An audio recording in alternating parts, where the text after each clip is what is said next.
Yo, what's up guys? This is your favorite fanfic YouTuber, the Fanfic Majesty. Become a member of the channel to access more content, the link is in the description.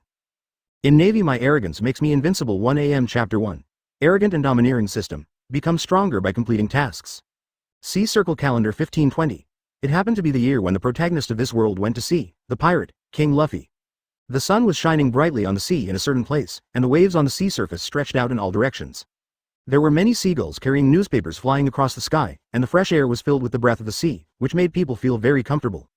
There was a small island nearby, which was the base of the 123rd branch of East Blue Marine. The office of the branch chief was filled with a faint smoke. A 2-meter-tall man, with muscles bulging like fists, reflected a faint light in the warm and bright sunshine. There was a gorgeous cloak on the hanger next to him, with 2 dazzling large characters embroidered on it. Justice. At this moment, the man looked fearless and carefree, with his hands leisurely behind his head, lying on a soft chair, with his legs crossed on the desk. Facing the Den Den Mushi on the desk, he spoke to the person opposite the Den Den Mushi in a frivolous tone, and the Den Den Mushi showed the face of the person opposite. He wore a pair of frog glasses, his long beard on his chin was tied into a braid, and there was a seagull symbolizing Marine on his military cap, and a big head of explosive hair was hidden under the cap. That was the Marshal of the Naval Headquarters, Sengoku. But at this time, Marshal Sengoku showed a very angry expression on his face. The Den Den Mushi jumped up and cursed at the man with a bloody mouth. Ron, you be *****************, D, you are unrepentant. I originally hoped that you would be demoted and transferred to East Blue to train your temper. I didn't let you come to East Blue to do whatever you want. In just 1 year, I have received more than 1,000 letters of complaint from several kingdoms of East Blue and more than a dozen marine branches. When Sengoku talked about this, he felt more and more angry. He was a marine marshal after all, and he was reported and complained by others every day. Facing the relaxed expression of Den Den Mushi Ron, he cursed Ron, the B*****************, D, continuously.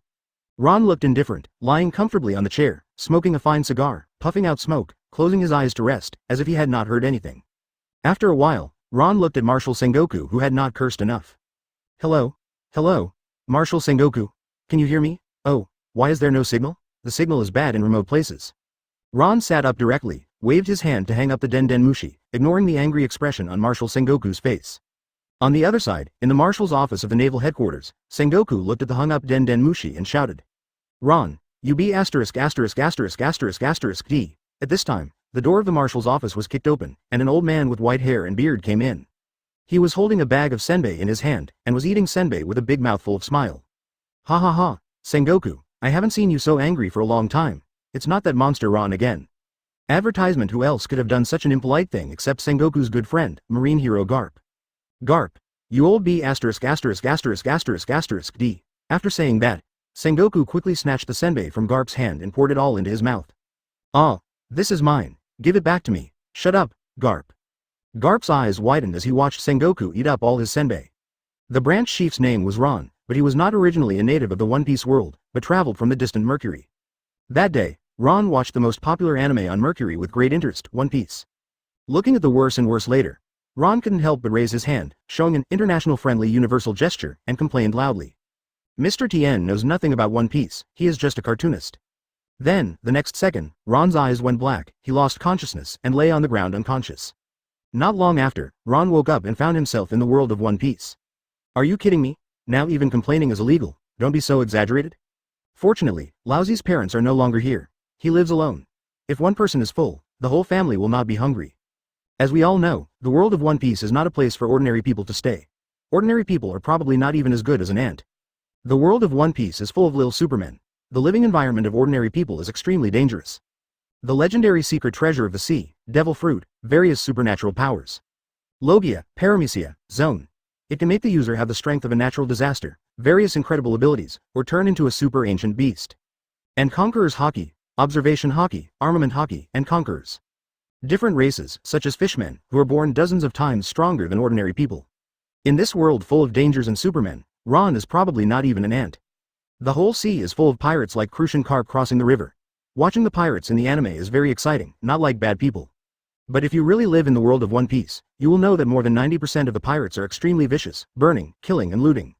The lives of ordinary people are as insignificant as dust on the ground. Moreover, the pirates on the sea are only a small problem. The real source of the trouble in this world is the biggest trouble. Grandmaster Sa. Celestial Dragons, World Government 5 Elders. Advertisement, Throne on the Void. I am, as the master behind the World Government 5 Elders and the manipulator of the world, I is the real ruler of the world. Let's not talk about it for now. After Ron received all the memories of this body, it happened that this body was also called Ron, so there was no need to change the name. Ron has been here for more than 3 years. He was originally the Rear Admiral of the Naval Headquarters. Later, he made a small mistake a year ago. It's nothing more than cursing the celestial dragons in public. They're real garbage. It's not a pity to die. The Rear Admiral rank was completely demoted by Marine Marshal Sengoku, and he was transferred to the East Blue, where there is no shit, to be a small Marine branch chief. As for why Ron is so arrogant, it's because he got a system after crossing over. The system becomes stronger if you are arrogant and domineering. This system issues arrogant tasks. You will get various rewards if you complete the tasks issued by the system. The higher the strength, the higher the quality of the rewards, and vice versa. So, in the Naval Headquarters, Ron madly mocked the Marine high level every day and was arrogant and domineering. Complete the tasks issued by the system, so Ron's strength has improved by leaps and bounds. If they were not Marine, and Ron's parents died in the line of duty, Ron is the descendant of Marine martyrs. They would have slapped Ron, the B****************************************************************************************************************************************************************************************************************************************************************************************************************************************************************************************** improve, his arrogance also increased. In order to quell the public anger, the Marine Marshal took advantage of Ron's scolding of celestial dragons and kicked Ron to the East Blue without hesitation. A panel appeared in Ron's mind, which was Ron's full-scale strength display. Ron's strength. Alternate Admiral. Skills, Marine 6 styles, Fishman Karate. Observation Haki. Grandmaster Armament Haki, Penultimate. Conqueror's Haki. Grandmaster Haki levels are divided into Beginner, Master, Grandmaster, Penultimate, Ultimate. Conqueror's Haki Penultimate and above can use Conqueror's Entanglement. Only those who can use this move are truly powerful in the sea. Chapter 2. Dragon Slaying Warship, Wild Boar Pirates. With the system, Ron will never live a life of timidity and willfulness again. I will not give face to anyone who comes, and anyone who stands in my way will die.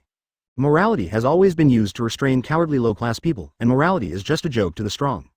Knock knock. There was a slight knock on the door. Hearing someone coming, Ron no longer thought about it. Come in. A middle-aged man walked in. He was the Lieutenant Colonel of the 123 Marine Branch, named Dib. Ron had handed over all the affairs of the Marine Branch to him for his convenience. What is it, Lieutenant Colonel? Ron closed his eyes and lay on the chair, his head resting in front of his palms, holding a cigar in his mouth, and said lazily. Dib walked in with a serious expression, walked quickly to the front of Ron's desk, and saluted Ron respectfully. Report to the branch chief. The Marine Branch received a request for help from the civilians of Rick Island. Rick Island was attacked by the Wild Boar Pirates, and the attackers were the Wild Boar Pirates. The captain of the Wild Boar Pirates, Skur, is a demon fruit power. A big pirate with a bounty of 10 million Baileys. Rick Island is the responsibility of the Marine Branch where Ron is located. If pirates attack civilians, this branch Marine must go after them. East Blue is known as the weakest sea. The strength of a demon fruit power can indeed be called a big pirate in East Blue. No wonder Dib came to report to him. Usually they drove the Marine warship to hunt down pirates. To deal with some small pirates, just cover them with firepower. The difference between the ships of small pirates and the Marine warships is simply a world of difference. Oh, interesting. Go down and get ready first. Drive out my warship. These garbage on the sea dared to cause trouble in my territory. Looking for death. As he said that, Ron slowly sat up, his eyes slightly opened, and an interesting smile appeared at the corner of his mouth. Yes, sir, at the coast. A warship is out of tune with the other Marine warships anchored in the harbor because it is too big. It is about 3 times larger than other warships, and the bow is particularly eye-catching, decorated with a huge dragon head with a sword stuck in the middle. Advertisement. This is the warship that Ron drove back to East Blue from the Naval Headquarters. It is a warship only available at the Marine Vice Admiral level. In theory, Ron was only the Naval Headquarters Rear Admiral before, and he was not qualified to own such a warship. But Ron's strength is infinitely close to that of Admiral, and his strength is not much different. He can even directly serve as Marine Admiral. If Ron hadn't been so reckless, arrogant, and did whatever he wanted, he would have been a candidate admiral long ago. The warships of the Marine Vice Admiral were so high-end, and Ron didn't have them, but other Vice Admirals did. So when executing the tasks given by Marshal Sengoku, Ron always chose an unlucky Vice Admiral to start with. He would take their warships and use them for himself, sometimes, if there were no Vice Admirals. He would even take the warships of the 3 Marine Admirals and Old Man Garp. The Naval Headquarters was in a mess every day, and everyone in the Naval Headquarters complained to Marshal Sengoku. Marshal Sengoku was so annoyed if it weren't for Ron's high strength and talent, and he would complete the tasks he assigned every time he went to sea. Sengoku wanted to expel Ron, the scum, from the Marine directly, and then transform into a big Buddha and slap this B***************** D to death with one palm. This Ron doesn't look like a Marine at all. He's even more like a pirate than a pirate. It's a waste of talent to keep him in the Marine. Finally, Sengoku's Hei couldn't stand Ron anymore, so he gave Ron the treatment of a Vice Admiral and gave him a special Marine warship. The Marine high-level meeting actually passed it unanimously, and no one opposed this proposal. Ron's special marine warship is codenamed Dragonslayer. As for why it was named Dragonslayer, only Ron knows. The only person in this world that makes Ron feel extremely disgusted physically and mentally is only one kind of person. Celestial dragons. A figure instantly appeared on the hilt of the dragon head of the Dragonslayer warship. It was Ron, wearing a cloak of justice, fluttering in the wind. Let's go. The target is Rick Island. Yes, Commander Ron. More than 100 soldiers in marine uniforms responded to Ron with admiration. All of them have seen Ron's strength. Even the extremely powerful sea kings in the sea were killed by Ron's blow and were fragile. Rick Island is not far from their marine branch. With the speed of Ron's special warship, it will take less than a few hours to get there. On the coast of Rick Island in the distance, a slightly shabby pirate ship is parked. A pirate flag fluttering in the wind hung at the top, with a ferocious boar-like image painted on it. Hurry up, you guys better be smart and hand over all the treasures on your island to me. Advertisement: I am a pirate with a bounty of 10 million berries. A man 2 meters tall, with a big belly and a round waist, carrying a big knife on his waist, and a bandage on one eye. His mouth was cracked, revealing yellowed teeth, and he spoke loudly, followed by dozens of pirate minions holding weapons and making loud noises. The man was the captain of the Wild Boar Pirates, Scray, Demon Fruit Power, the wild boar form of animal fruit. Some time ago, Scray accidentally got this devil fruit and transformed into a wild boar form, with infinite strength. His strength was greatly improved, and he burned, killed, and looted wherever he went, and the bounty increased rapidly. Standing opposite the Wild Boar Pirates were the island's sheriffs and civilians, and more than a dozen sheriffs pointed their guns at the Wild Boar Pirates. When the sheriff on the island heard that it was the Wild Boar Pirates, his hands holding the guns trembled uncontrollably. The leading sheriff did not look afraid at all, but raised his guns with both hands and threatened the captain of the Wild Boar Pirates, Scray. You damn pirates, I have reported to the Marine branch, and Marine will come to support soon. You bastards better get out of Rick Island, you are not welcome here. After hearing this, Scray showed a happy and cruel smile. He was not afraid of any Marine who was looking for money. After obtaining the ability of the fruit, his ambition had begun to expand infinitely. During this period, he had destroyed several Marine warships that came to hunt him down to show his identity as a great pirate. Scray quickly pulled out the big knife hanging on his waist, raised it above his head and shouted loudly. Little guys, kill them for me, and take away all the treasures on the island for me. Thief, ha ha ha. Kill. The pirate minions behind him had long been impatient, and after hearing the captain's words, they opened fire one after another.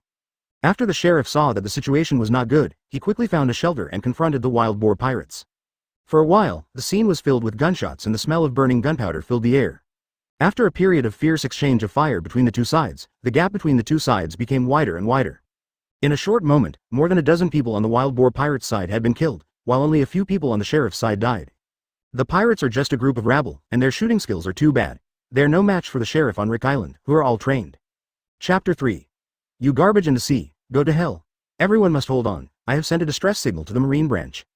Once Marine arrives, these damn pirates will be punished by justice. Skrell, the captain of the Wild Boar Pirates, watched the people around him fall to the ground one by one after being shot.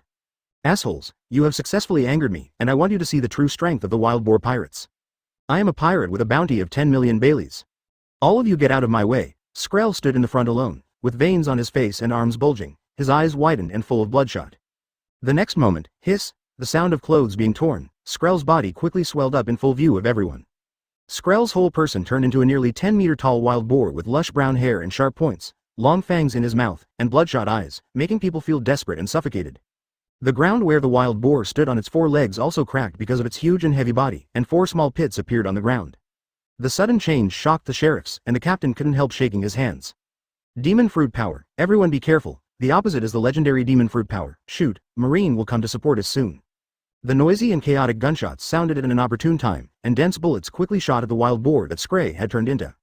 Soon after, the sound of the musket disappeared, and the captain of the sheriff gently waved his hand to clear the light smoke in front of him. I saw dense bullets falling in front of the wild boar, and except for a few insignificant bullet marks on the wild boar's body, everything else was intact. The wild boar showed a mocking expression at the corner of its mouth, and then used its limbs to rush madly towards the island sheriff hiding behind the boulder. I am the user of the wild boar form of the animal fruit. I will show you how powerful I am. Ha ha ha. The wild boar's huge body moved violently, and there was a vibration from the ground. Everyone, get out of the way. The captain of the sheriff felt something was wrong when he saw the wild boar running towards him at the speed of thunder. The next moment, the wild boar hit a boulder, which broke apart at a high speed, and the body was scattered everywhere. Ah! The captain of the sheriff wailed in pain, and a huge piece of rubble hit one of his thighs.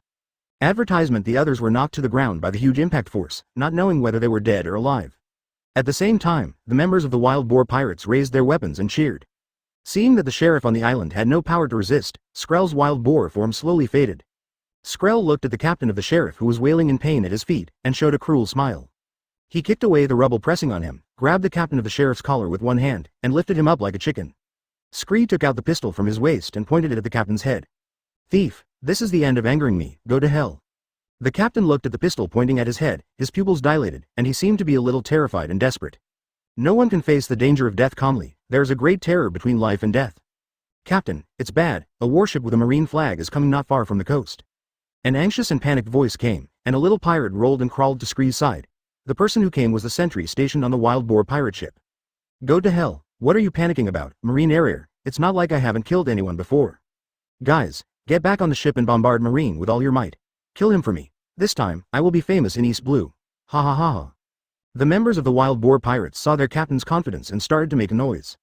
Not far from the coast, on the deck in the middle of the marine warship, a man was lying on a big chair under a parasol, wearing sunglasses and holding a big cigar in his mouth. Next to him was a table piled with all kinds of delicacies and fine wines. Report to Commander Ron, Rick Island is just ahead, and a pirate ship has been spotted at the coast. Oh, then you go down and prepare the shells, and attack the pirate ship with all your might, don't hold back. Ron ignored all these questions, regardless of whether there were innocent people on the pirate ship. Ron took off his sunglasses, exhaled a puff of comfortable smoke from his mouth, and then took a sip from the wine glass at hand. With Ron's attitude, people who knew him would think he was here to wipe out the vicious pirates. Those who didn't know would think Ron was here for vacation. The firepower of Ron's special warship is exactly the same as the configuration of the Buster Call marine warship. Fire. Advertisement. Lieutenant Colonel Dib stood at the front of the warship. With Ron's affirmation, Lieutenant Colonel Dib waved his hand and gave a loud order. Countless shells flew in the air, bombarding the Wild Boar pirate ship indiscriminately. Boom, boom, boom. A rapid and violent explosion sounded, and the Wild Boar pirate ship was instantly bombarded by dense shells, and the fire on the ship was burning fiercely. Skrr looked at the pirate ship that slowly sank to the bottom of the sea. His laughter stopped abruptly, his eyelids twitched, and his face was furious. He didn't even care that the captain of the sheriff in his hand fell to the ground. The captain of the sheriff who fell to the ground also smiled, and felt relieved because he heard the news of Marine's arrival. The civilians on the island were saved, and even he didn't have to die. Then he became confused and fainted. At the port, the marine warship replaced the pirate ship and stopped there steadily. Ron looked leisurely, with the cloak of justice crookedly draped on his shoulders. He was the first to step onto the island, followed by marine soldiers. Oh, there are still fish that have slipped through the net. It really deserves to be a pirate with a bounty of 10 million. Ron's teasing tone, coupled with his arrogant look of not facing the pirates from the beginning, made all the members of the Wild Boar pirates furious. Skrr looked at Ron's provocative look and the pirate ship he had worked so hard to build, on which there were treasures he had collected for many years. Skree's anger quickly exploded, and he was about to explode. His body swelled and turned into a huge wild boar, staring at Ron with a pair of blood-red eyes. Damn Marine, I won't let you go, guys, kill them. Charge. The Wild Boar pirates saw the captain launch a kamui again, and their morale soared. They swarmed towards Marine with their weapons raised. Ding. The arrogant mission was completed and rewards were obtained. Be arrogant in front of the Wild Boar pirates Captain Skrr, and you will gain 1 point of strength. Be arrogant in front of the members of the Wild Boar pirates, and you will gain a total of 0.1 points of strength. FK. The reward is so small. Seeing that the reward was so small, Ron was in no mood to tease them. Get ready to die, you garbage on the sea. Chapter 4. Target, Baratie, the sea restaurant. Lieutenant Colonel Dib, who was standing next to Ron, saw the pirates on the opposite side rushing towards them frantically, and gave orders without hesitation. Before Ron came here, all actions were handed over to him. Shoot. The originally quiet coastal dock began to be noisy again, with dense gunfire intertwined. The huge wild boar that Skree turned into was in front, carrying the bullets of Marine and running over at a fast speed. The people of the Wild Boar pirates followed Skree, holding weapons in their hands and cheering wildly. Dib looked at the giant beast that Skree had turned into, and just as he was about to turn his head to look at Commander Ron, a barely audible voice came. Tempest kick.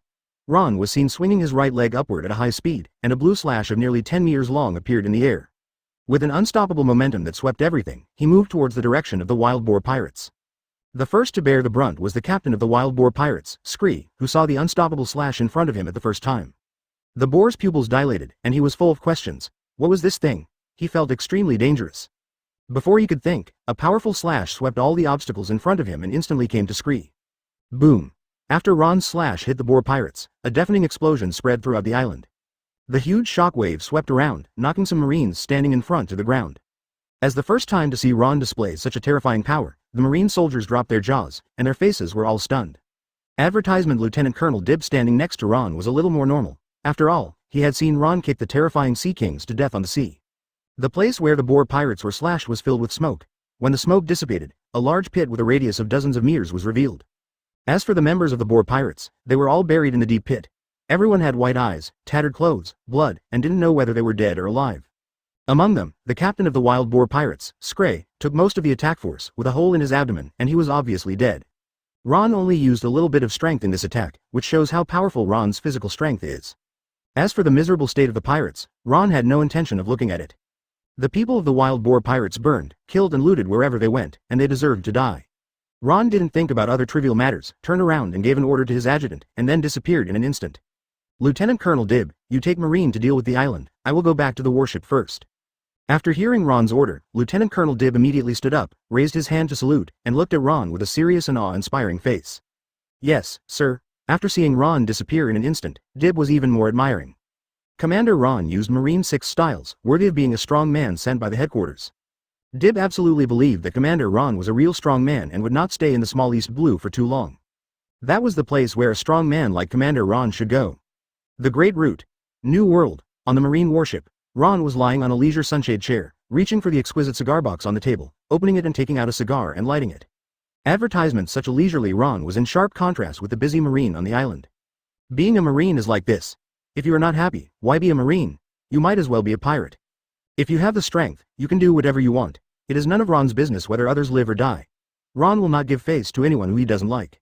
The strong prey on the weak. Justice does not care about people's hearts, and right and wrong care about strength.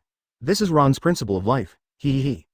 Half a day later, Lieutenant Colonel Dib led a group of Marines to the warship one after another. Lieutenant Colonel Dib walked quickly to Ron lying on the chair and saluted. Report to the commander, the matter of Rick Island and the wild Boer pirates has been dealt with. 3 sheriffs on the island died, and the rest were all seriously injured. As for the members of the wild Boer pirates, all died. Among them, the body of the captain of the wild Boer pirates, Skur, has been brought back to the warship. Seeing that Dib still wanted to report, Ron casually perfunctory. Okay, you can report these to the higher-ups, no need to tell me. If it weren't for the fact that the wild Boer pirates were under his jurisdiction, arrogant and domineering, burning, killing and looting, Ron would not bother to care about these scums on the sea. Ron's own affairs are the most important, and improving strength is Ron's goal. Lieutenant Colonel Dib, don't go back to the branch yet, change course and head to the sea restaurant Baratie. Ron estimated that the time should be almost up, and there was a character that he really wanted to see if he could get rich system rewards.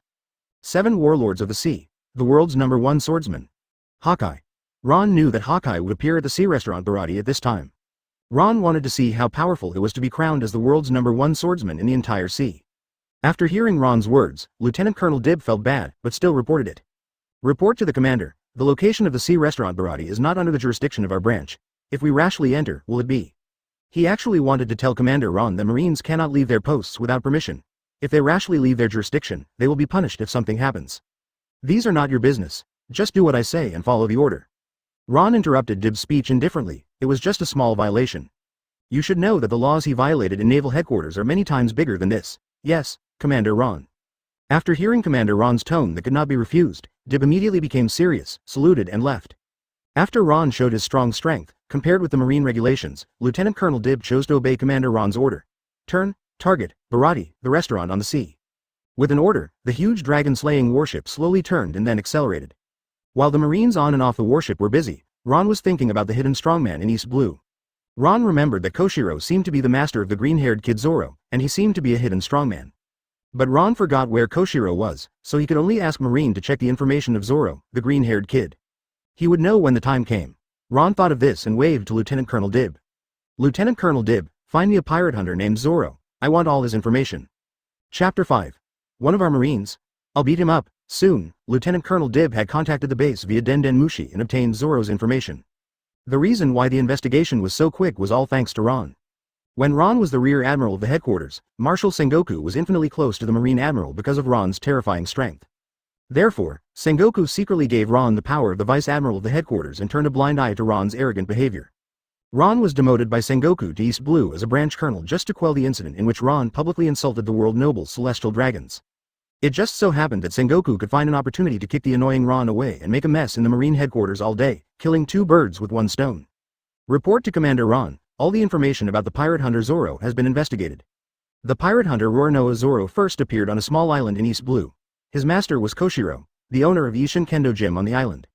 Lieutenant Colonel Dib, do you know where the permanent pointer on the island is? Ron raised his eyebrows after listening to Lieutenant Colonel Dib's story. Report to the commander. Most of the permanent pointers on the island of East Blue are backed up in each marine branch. Well, very good. Ron's mouth slightly raised when he heard that there were permanent pointers in the marine branch. Somewhere in East Blue, there is a giant ship with a fish-shaped figurehead at both ends of the ship. This huge ship is Baratie, the most famous restaurant in the entire East Blue. There is an endless stream of people coming and going on the ship, with a quiet and peaceful atmosphere. At this time, a shell appeared in the sky and hit the top of the restaurant at a very fast speed. Boom! The sound of the explosion sounded, and thick smoke billowed on the top of the restaurant, breaking a big hole. For a while, a young man wearing a straw hat was brought to the restaurant manager by several people. Advertisement: I'm really sorry. The young man wearing a straw hat was Monkey D. Luffy, the protagonist of the One Piece world. At this time, Luffy was apologizing to the uncle standing in front of him. The uncle in front of him wore a tall chef's hat, his beard was tied into a long whip, and one leg was missing. This uncle is the manager of the Baratie restaurant on the sea, Zeph. Report to the commander. We have arrived at the Baratie restaurant on the sea. Lieutenant Colonel Dib quickened his pace, trotted over, and reported the situation to Ron. People on the walkway outside the restaurant on the sea saw a huge marine warship with a mighty Haki, and they all stopped and looked sideways, with solemn expressions on their faces. Damn, how could East Blue have such a marine warship? It's impossible, it's absolutely impossible. Zeph, the manager of the restaurant on the sea, was on the top floor, looking at the marine warship moving slowly opposite, sweating coldly, and had a clear view of the marine warship on the opposite side. Because the head of this huge marine warship is different from that of ordinary marine warships. It is specially made, and a huge sword is inserted on the huge dragon head. Zeph was also a pirate who went to the Grand Line before, and he is very familiar with the situation of marine. Only the Marine Headquarters stationed in the Grand Line is qualified to use this kind of marine warship with a special body, weapon configuration and bow. Oh no, is it because of the troublemaker Naval Headquarters Dawei? I think his name is Iron Fist Hobody. Zeph had already heard the fighting sound coming from the dining area of the restaurant below, and the report from his chef. When Jeppu thought of this, he ignored his own injuries and ran anxiously to the bottom of the restaurant. Damn it, I won't let this restaurant go, I will definitely report it to the government. A pink-haired man was lying on the ground, with blood on his head and nose, obviously beaten. Several men in chef uniforms stopped the yellow-haired young man in a black suit with a cigarette in his mouth, who was Sanji. What are you doing? Do you want to destroy my restaurant? Jeppu was about to say the next sentence, and the next moment the door of the restaurant was pushed open. Advertisement: a dozen marine soldiers lined up in 2 rows at the gate, and a man appeared in the middle. The man was tall and mighty, with muscles on his arms bulging high, twisted and entangled with each other, looking full of explosive power. The man was Ron, and looking at the familiar scene in front of him, Ron smiled on his resolute face. It seems that I came at the right time. Ron slowly took out a cigar from his chest pocket, put it in his mouth with his hand, lit it up, and took a light puff. Is this the famous East Blue restaurant on the sea? It's really interesting. Waiter, serve me the best dishes here. From the opening of the door to now, everyone in the restaurant was stunned by Ron and the marine soldiers at the door. There was no way. Ron's appearance made them all stunned. Ron was wearing a righteous cloak fluttering in the wind behind him, plus the arrogant voice of Haki. In addition, they had just beaten a marine lieutenant here, and now another team of marines appeared, which made them curious. Seeing that they didn't react, Ron ignored them and walked to the table closest to him, with his feet casually on the table. Jeppu was the first to react and hurriedly walked towards Ron. Marine Lieutenant Hobody, who was sitting on the ground, saw the marine and immediately stood up and laughed wildly. Ha ha ha. You bunch of damn chefs, you're done. You dared to hit me, I want your restaurant to pay the price. Hey, are you Marines from East Blue? I'm the Lieutenant of Marine Headquarters, Iron Fist Hobody. The chefs in this restaurant are all thugs who attacked the Marines. Catch them immediately. Hobody commanded the Marines on Ron's side with a condescending look. He was very confident, because he was the Lieutenant of Marine Headquarters, and his military rank would naturally be 3 levels higher than East Blue, so he was absolutely qualified to command the Marines of East Blue. The chefs in the restaurant all looked at Ron in front of them with a serious face, and even Sanji, who wanted to beat Hobody just now, looked at Ron.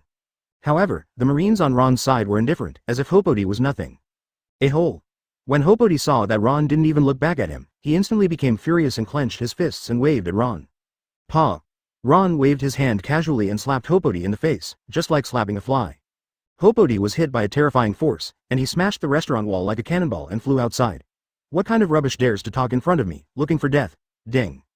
The arrogant task is completed and rewards are obtained. Being arrogant in front of Hobody will get a reward of 0.2 points of strength. What's going on? Why did Marine beat his own people? The atmosphere in the restaurant dropped to freezing point in an instant, and no one dared to make a sound. Chapter 6. Lousy is Marine, and he needs money to eat? Damn, this rubbish, only got such a small reward, I really don't know how he became the Lieutenant of Marine Headquarters. The chefs in the restaurant opened their mouths wide, looking at Ron with disbelief as he slapped Marine Lieutenant Hobody away. Zeph secretly breathed a sigh of relief. It turned out that he was not here for that Marine Lieutenant. Otherwise, it would be troublesome. Since the moment Ron appeared, Zeph felt that Ron, the Marine, was extremely dangerous and terrible. Why does this Marine uncle want to fight Marine? This Marine uncle is so strong. At this time, a silly voice suddenly sounded, and everyone looked over. Who else but Luffy could say such stupid words at this time? Ron turned around and saw the Straw Hat crew, Luffy, Nami, Zoro, Usopp. At this time, Nami and Usopp showed horrified expressions, cold sweat on their heads, and kept cursing the idiot Captain Luffy in their hearts. Zoro also looked at the idiot Captain Luffy with a helpless look, holding the hilt of the sword, and looked at Ron's teasing eyes warily. Luffy, the idiot, did not feel the atmosphere at all. When he saw Ron looking at him, he showed an innocent smile. Sanji, who was standing by, saw this and ran over, kicked Luffy away, and then quickly dragged Luffy lying on the ground with his hands. The two disappeared the next moment. Looking at Sanji's smooth movements, it was obvious that he did this many times. Didn't you hear what I said just now? Serve me all the best dishes here, and good wine. Ron didn't want to care about the Straw Hat crew yet. After a long voyage, he should fill his stomach first. When Zeph heard Ron's arrogant words, an angry expression flashed across his face. Is the dignified Marine so arrogant and domineering? What's the difference between this and a pirate? At this time, an old man came up behind Ron and said to Ron, Captain Marine, I am the chef of this restaurant. I want the best dishes and wine. The price is not cheap. Mr. Marine, do you have enough money? Although Zeph was very afraid of Ron's strength, he still had to pay. Old man, if you keep dawdling, Lousy will smash your restaurant. Zeph saw Ron's impatient look, frowned, and then relaxed, without saying anything, and walked to the back kitchen secretly. Ding! The arrogant task was completed and rewarded. Advertisement successfully arrogant in front of red-footed Zeph, strength increased by 2 points. It's really interesting, this is the highest reward Ron has ever received in East Blue. East Blue is worthy of being the weakest sea, a small place where no one lives. As for whether the chefs will tamper with the food, Ron is not panicked at all. Now with Ron's strength, his observation Haki can easily cover the entire sea restaurant. However, with Sanji and others' personalities and the importance they attach to food, it is estimated that they will not do anything to insult the food. Back kitchen of the sea restaurant. After Luffy was knocked down by Sanji, Sanji dragged Luffy to the restaurant kitchen. Sanji, come and be my companion, you are a very good cook. The first thing Luffy did after he stood up was to invite Sanji to be his companion on the ship. Sanji was stunned after hearing this, looking at Luffy who was smiling brightly with his mouth wide open. Tisk, I refuse your invitation, I don't want to leave that stinky old man. Sanji lit a cigarette smoothly, and then refused Straw Hat Luffy. Soon, the table in front of Nero in the restaurant was filled with all kinds of delicious food. Very good, old man, you are very sensible, so let me try the most famous sea restaurant in East Blue and see how the food tastes. Ron put down his airs, picked up the food with both hands, and put it into his mouth frantically, while using Marine 6 Style's life return to digest the massive amount of food. Now with Ron's physical strength, he needs a lot of food, because he needs to digest the food to replenish his extremely terrifying strength. The guests and chefs eating in the sea restaurant were all stunned to see Ron who was devouring the food frantically. It was so shocking. Is this sure he is still a human being? How can he eat so much without his stomach bulging? It simply refreshed their concept of life values. Soon, the food piled up into a small mountain slowly ran out until it was all eaten by Ron. After Ron finished eating, he felt his body was full of explosive power, and his life returned to digest the food in his body frantically. The dishes taste good. It is worthy of being the most famous sea restaurant in East Blue. I am very satisfied. After Ron finished eating, he leisurely lit a cigar and stood up and walked out of the restaurant. Advertisement, this Marine commander, you seem to have forgotten one thing. You haven't paid yet. A tall and mighty chef stopped Ron who was about to go out and said to Ron righteously. Oh no, it's Patty. I forgot to remind him not to conflict with this Marine. Zeppu looked at Patty's stupid appearance of stopping Ron and said it was not good. Ordinary people can't feel Ron's strength, but he, Redfoot Zeppu, can vaguely feel Ron's terrifying strength. After all, he was also a pirate who had been to the Grand Line and had seen countless Marine strongmen. The next moment, Patty, who was blocking Ron, was suddenly hit by a huge force, and his body was knocked out, knocking over several tables. It's so fast, I can't see the Marine's movements at all. Little brat, Lousy is a Marine. You dare to ask me for money, you are tired of living, right? First, I'm a Marine. I work hard every day to hunt down the vicious pirates. It is your honor to eat the dishes you cook. You actually have the nerve to ask me for money. Without a Marine like me to protect you, you would have been slaughtered by those garbage pirates on the sea, and you still have to thank me. Ron put down the foot that kicked away Chef Patty, and said arrogantly to everyone. The cloak behind him was blown up by the sea breeze at the door. There were 2 dazzling big words clearly written on it. Justice. A hole. Zeppu saw his chef being kicked out, and looked at the culprit in anger, while Ron stood there with an indifferent face. Zeppu couldn't bear it anymore. Although he attached great importance to this restaurant, it was his group of chefs that really made him treasure it. Zeppu kicked hard with one foot, and rushed towards Ron at a very fast speed. Dazzling leg skills emerged, kicking Ron who was standing still from all angles. Ron looked at Zeppu who was about to attack him with interest. This strength can really have a place in East Blue. But for Ron's strength that is infinitely close to Admiral, Zeppu is too weak. Chapter 7. I will teach you a lesson on behalf of Garp, Straw Hat Boy. Too slow, too slow. These attacks seem to be in slow motion in Ron's eyes. Ron caught the thigh kick by Redfoot Zeph with one hand, and then threw him out with force, smashing countless tables. The big noise in the restaurant spread throughout the marine restaurant. A group of chefs came out of the kitchen one after another. Seeing the boss being beaten, they were extremely angry. A whole marine, you dare to do such a B************ D to the stinky old man like this, I won't forgive you. A young man with yellow hair and a black suit ran towards Ron at a very fast speed. The person was Sanji. Sanji kicked Ron's sturdy shoulder with an angry force. Ron caught Sanji's full-strength kick without moving, and his mouth showed an excited laugh. Ron's kicked shoulder shook hard, Sanji's thigh flew away, and then he quickly caught Sanji's heel with his hand. Sanji looked at the crazy Ron in shock, and felt bad in his heart. Ron flipped Sanji to the ground with one hand, and with a loud bang, the wooden board on the ground cracked with fine lines, and the board also dented. Sanji, who was suddenly hit hard, was seriously injured, and a little blood flowed from the corner of his mouth. He lost the power to resist and lay at Ron's feet unable to move. Kid, you dare to attack me with such little strength? Kid, are you tired of living? Ron looked at Sanji lying on the ground, stepped on Sanji's head directly, and mocked arrogantly. Ding! The arrogant task was completed and rewarded. Being arrogant in front of Sanji will be rewarded with 2 points of physical strength. Damn Uncle Marine, what did you do to my companions? Let Sanji go. Rubber, rubber. After a roar, Straw Hat Luffy stretched out his hands aggressively and attacked Ron. Ron stood there and looked at Luffy's outstretched hands quietly, just when he was about to attack. Ron used his observation Haki, and he dodged the attack of Straw Hat Luffy easily, just like a prophet. Ah, all my attacks were dodged, what a strong marine uncle. Luffy saw that all his attacks were easily dodged by Ron, and a look of extreme surprise appeared on his face. After Luffy failed to attack Ron, he wanted to retract his arms quickly. Ron saw this, and the corners of his mouth rose, revealing a malicious smile, and took the lead in grabbing the arms of Straw Hat Luffy with both hands. This time, Ron came to the sea restaurant for the purpose of finding some masters, but in his heart he still wanted to see the protagonist of this world. Advertisement pirate, King Luffy, my hands were caught, damn marine uncle, let go of my hands quickly. Straw Hat Luffy's arms were caught by 2 powerful palms and could not be retracted. Straw Hat Kid, come here, I will teach you a lesson on behalf of Garp. When a pirate meets a marine, are you ready to become a pirate, Straw Hat Kid?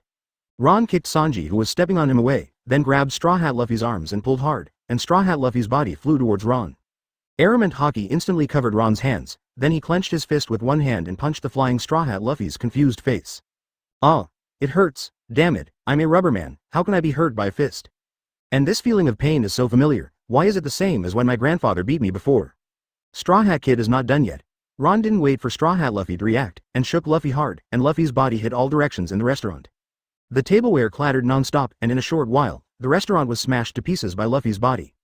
Straw Hat Kid, you have so little ability, and you dare to go out to sea as a pirate. I think you are tired of living. After Ron had enough fun, he let go of Straw Hat Luffy's arms and kicked him away. Ding! The arrogant task was completed. Successfully arrogant in front of Straw Hat Luffy. Get a reward of 4 points of physical strength. Oh, it's so interesting. I didn't expect to get the most strength points from Straw Hat Luffy. The rewards obtained in the past few days made Ron feel a little stronger in his strength for the first time in a long time. It seems that it won't be long before his strength will completely reach the Admiral level. The world's #1 swordsman Hawkeye, Isshin Kendo Hall Koshiro, Ron is waiting for the rewards from them. After Ron kicked Straw Hat Luffy away, he didn't want to kill Straw Hat Luffy but just beat him up. If he dared to kill, Ron could kill Straw Hat Luffy with one punch, but after that, he would probably be hunted down by countless strong men.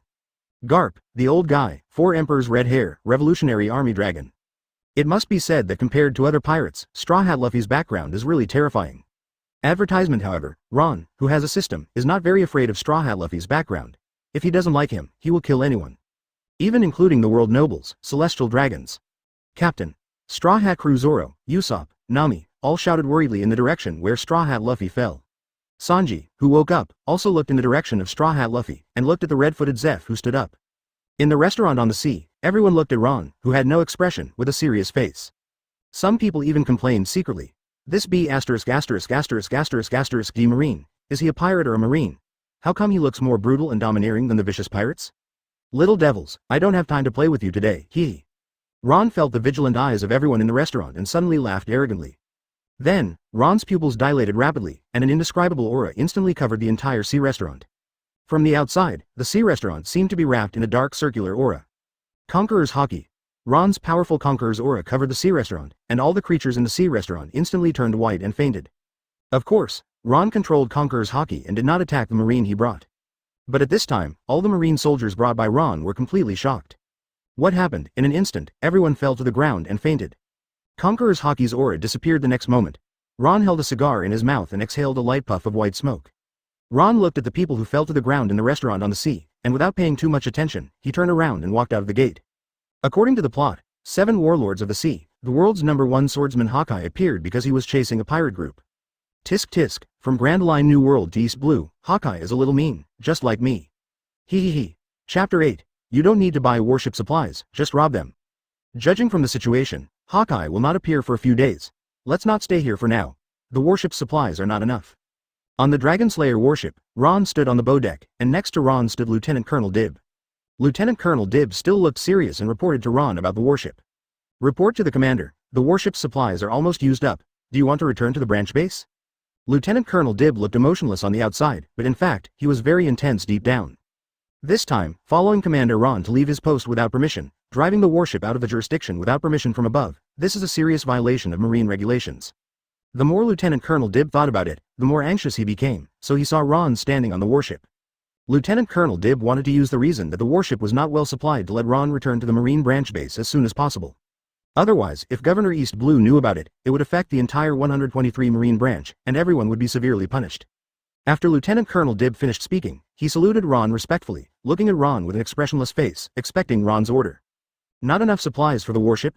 You don't have to worry about this, Lieutenant Colonel Dib. I have already thought of a solution. You don't have to return to the branch base first, I will stay here for a while. Lieutenant Colonel Dib heard it and said that he was finished. It would be fine if he left the base for a day or two without permission. What Lieutenant Colonel Dib didn't expect was that Commander Ron would actually sail outside with the warship for a long time, which would completely expose the fact that he was leaving his post without permission. Ron glanced at Lieutenant Colonel Dib beside him casually and saw that he was hesitant to speak. Don't think about anything, just listen to my orders, Lieutenant Colonel Dib. Ron ordered in an unacceptable tone and rejected what Lieutenant Colonel Dib wanted to say. Yes, sir, Lieutenant Colonel Dib chose to obey Ron unconditionally. Because Ron's terrifying strength has conquered the marine of the entire branch, including him, the orders of the strong have never been refused. What's more, Ron is the highest commander of the branch base, and he has no power to refuse. So, sir, the supplies on our warships are not enough. Do we need to go to the nearby island town to purchase them? Since Commander Ron has given an order and will not return to the branch base, Lieutenant Colonel Dib has no choice but to ask how to solve the supply problem. Advertisement. No. Do we still need to purchase supplies for our marine? Just go to the nearby marine branch to grab supplies. Oh, no, it's to take it. I don't think I said anything just now. Retract it. Ron accidentally exposed his actions and thoughts. He was afraid of scaring his subordinates, so he quickly changed his words. After hearing this, Lieutenant Colonel Dib looked at his superior in amazement and felt deep in his heart that something very bad seemed to be going to happen. Forget it. Lieutenant Colonel Dib still wisely put aside these frightening speculations and waited for Ron's next order. The target of the warship's route, the next location, the nearest marine branch. Yes, sir. After receiving Ron's order, Lieutenant Colonel Dib quickly walked to the cabin to command. After Lieutenant Colonel Dib left, Ron waved and called a few elite marine soldiers. You guys stay here in the sea restaurant to monitor this place for me. There will be some pirate ships coming here in a few days. You must notify me immediately when that happens. Remember, it's the Creek Pirates. Yes, sir. After Ron finished speaking, these elite marine soldiers immediately responded to Ron's order. Shortly after Ron's dragon-slaying warship left, the people in the restaurant on the sea woke up one after another, looking around in a daze, at a loss. The next moment, they remembered everything that the terrifying marine had done. Damn, such a powerful Uncle Marine, but I won't give up. I am the man who wants to be the Pirate King. A vibrant and confident voice suddenly sounded. It was Straw Hat Luffy. Usopp and Zoro and the Straw Hat crew reacted instantly, looking at the idiotic captain with disgust and helplessness. After the interruption of the Straw Hat Luffy, most people in the restaurant on the sea chose to act as if nothing had happened, and restored the previous peace and tranquility. Only Zoro and Sanji, Redfoot Zeph and a few others looked solemn, and their hearts were full of fear of Ron. Could it be that Marine's strength has developed to this extent? What a terrifying man. On the other side, a few hours later, a huge island appeared vaguely in front of Ron's Dragonslayer warship, with a crowd of people on it. The warship stopped after approaching the coast, attracting the attention of the people on the coast. Advertisement. Look, it's a marine warship, such a tall and mighty warship, the first time I see it. It doesn't seem to be the marine on the island, the faces of the people on the marine warship are so unfamiliar. What's going on? Why did a strange marine warship suddenly come? The crowd on the coast pointed at the Dragonslayer warship that stopped at the coast, and whispered to each other. At the coast, the marine soldiers on the Dragonslayer warship walked down in an orderly manner, and then divided into two directions and lined up in neat queues. Ron took the lead and walked in the first place, and Lieutenant Colonel Dib followed behind Ron. Kid, where is the Marine branch base here? Please show me the way. Ron was too lazy to waste time.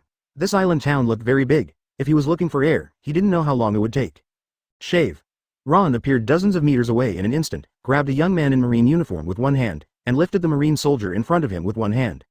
Ah! The young Marine soldier was frightened by Ron's sudden appearance and screamed.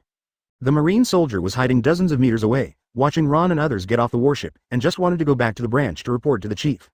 Unexpectedly, his body was suddenly lifted up by someone in the air, and he was horrified to find that there was a tall and mighty man in front of him. Well, kid, don't you understand what I said? I have something to do in your branch. The young Marine soldier saw Ron's dress and appearance clearly, and he was a colonel in the Marine branch. The panicked heart slowly calmed down, and his voice was still nervous and stuttering, responding to Ron's words. Yes, sir. Very good, kid, lead the way. Office of the head of the Marine branch on the island. At this time, Ron was sitting casually opposite the branch director, smoking a cigar, looking very comfortable. Chapter 9. D. Ron, I want to report him. You are the branch chief of the East Blue 123 Marine branch. How could you leave your jurisdiction and come to my 233 branch to ask for supplies? And you want so many supplies? Why haven't I received the authorization order from the governor of East Blue? Colonel Ron, do you know that this is a serious violation of the Marine regulations? The branch chief of Marine 233 on the island is a middle-aged man. He is sitting opposite Ron at this time, looking at Ron half believingly and half doubtingly, and expressing his inner thoughts. This is not something you should consider. What you should do now is just obey my orders and quickly prepare material supplies for me. Pa. After listening to this, the branch chief of 233 Marine looked at Ron angrily, slapped his hands on the desk, and then stood up with the desk. A-hole. Do you know what you are saying? I will report this to Governor East Blue. Get out of here right now. Without Governor East Blue's instructions, you can't take any supplies here. As he spoke, the head of branch 233 became more and more excited, and even looked like he was going to fight for no reason. The D Marine in front of him was too arrogant. If he wasn't also a Marine, he would have fought him regardless of everything. Then it's not up to you. I can only take it myself. A-hole, if you dare to do this, I will never be polite to you. However, Ron didn't say anything to respond to him, but took action to prove whether he dared to do so. A strong wind blew in the office of the branch director, blowing documents everywhere, and Ron swept across the opposite branch director with one leg. Iron Body. The head of branch 233 reacted the next moment and immediately made corresponding movements. Boom. After a figure smashed the wall, it still smashed outside at a very fast speed. Ron kicked the 233rd branch director out of the office and onto the vast Marine soldiers' training square. The huge noise startled the Marine soldiers who were training in the square and awaiting Lieutenant Colonel Dib, and they hurried over to check. What's going on? In the Marine square, when everyone saw who was in the small pit, they were all stunned and couldn't believe it. In the small pit lay a man with white eyes and looked unconscious. There was a dazzling shoe print on his Marine uniform. Isn't this their branch director? Who is so bold to run to their Marine base to make trouble? Is there a pirate attack? Lieutenant Colonel Dib did have a bad feeling in his heart at this time, and immediately looked at the hole on the upper floor of the Marine, where Ron was standing. Ah, it's over. It's really his superior Colonel Ron's fault. It's really over this time. Advertisement. Before Lieutenant Colonel Dib could think more, the Marine soldiers in the base gathered together. There are enemies, enemy attacks. Everyone assemble. Everyone assemble. Hurry up and lift the commander up. Ding. Arrogant mission completed. Receive bonus PowerPoints +2. The strength of the 233rd branch chief is already very good in East Blue, and he actually knows a little Marine 6 styles. It seems that he is an elite officer who retired from the Naval Headquarters. However, the iron body in Marine 6 styles is not suitable for everyone. As we all know, when the Marine 6 styles iron body is turned on, the defense is +1, and the mysterious confidence is +999. So the Marine 6 styles iron body is harmful to people. Those who can dodge but are too confident and stand in place to be beaten are just asking for it. The Marine 6 styles iron body can only show its true power to those who have very high armament Haki. The lieutenant colonel of the 233rd branch also came here and observed for a while, only to find that his chief was knocked out of his office. Because even a blind man can see that there is a big hole in the office of the branch chief upstairs in the Marine. In addition, the head of the 123rd Marine branch had a secret conversation with his superiors up there. The lieutenant colonel of the 233rd Marine branch was sweating coldly at this moment, and looked up at Ron standing at the entrance of the cave with worry. What was going on? This was the first time he encountered such a situation. Why did the superiors fight? Could it be that the head of the 123rd Marine branch was a fake? Shave. Ron's body disappeared in an instant and appeared under the Marine square. What are you arguing about? Be quiet. I will temporarily take over the command of the Marine branch here as the highest commander. At this time, all the Marine soldiers reacted and looked at the Marine brought by Ron with a vigilant look. It turned out that he did it. The lieutenant colonel of the 233rd branch took out his weapon and said to Ron in a dark and solemn voice. Sir, what are you doing? Why are you attacking the head of the Marine branch on the main island? Looking at the Marine soldiers who were dawdling on the opposite side, Ron was too lazy to pay attention to them. Ron's eyes condensed, and a trembling and suffocating aura quickly spread out from Ron's body, covering the entire Marine square. What's going on? Is the body afraid? I can't move. The lieutenant colonel of the 233rd branch was shocked, and the weapons in his hands fell to the ground unconsciously. He only persisted for a few seconds, and his eyes suddenly turned white, and he fell to the ground and fainted. Pa. Following him were the hundreds of Marine soldiers behind him, who also lost consciousness in an instant and fell to the ground one after another. Advertisement, what are you guys still doing? Why don't you go and move enough supplies back to the warship for Lousy? Oh, yes, sir. The Marine soldiers brought by Ron woke up one after another, and nodded like chickens pecking at rice when they heard Ron's order. Sir, the consequences of doing this are very serious. Are you really okay? Only Lieutenant Colonel Dib had a deathly pale expression at this time. This was considered a crime of attacking the Marine branch. I'm afraid that after today, their 123 Marine branch will be expelled from the Marine. What are you afraid of? I can handle it alone. Why don't you go and command quickly? Don't delay my business. Tisk, it's just a small matter. What I did at the Marine headquarters was not as big as this. Yes, sir. After hearing the reply from Commander Ron, Lieutenant Colonel Dib breathed a sigh of relief and saluted quickly. Now that the logistics supply has been solved, just wait for the communication from the Marines in the sea restaurant. At this time, Ron had already disappeared from the spot. After being busy for so long, it's time to relax. On this day, Ron appeared in the famous bars in the island town. Ron was holding two top beauties on his left and right, and he was happy. When did Marine come to this place to have fun? Ha ha ha. Yo, it seems that Marine is not as righteous as the newspapers say. Seeing Ron alone, the gangsters in the bar ran to Ron to provoke and make a fuss, in order to show off their charm. The next moment, more than a dozen figures flew out at a speed invisible to the naked eye like cannonballs, and the bar instantly became quiet. The owner of the bar also looked at Ron with cold sweat, and tried to please Ron carefully, as if Ron was some kind of ferocious monster. While Ron was enjoying the service of beauties everywhere on the island, the Marines of the 233 branch on the other side had all woken up. The head of the 233 Marine branch touched the place where Ron had kicked him, with a look of horror on his face. This be ***** D Marine, how could he be so powerful and kill me in one blow? I trained in the Naval Headquarters when I was young, and the Marine 6 Styles iron body couldn't withstand his attack. At this time, the Lieutenant Colonel of the 233 branch saw his chief officer wake up, and hurried forward to tell him everything that had happened before. Damn Marine Ron, get me through to the Governor's Den Mushi right now. I'm going to report him. Naval Headquarters won't let this be ***** D go. The branch chief who knew everything yelled loudly.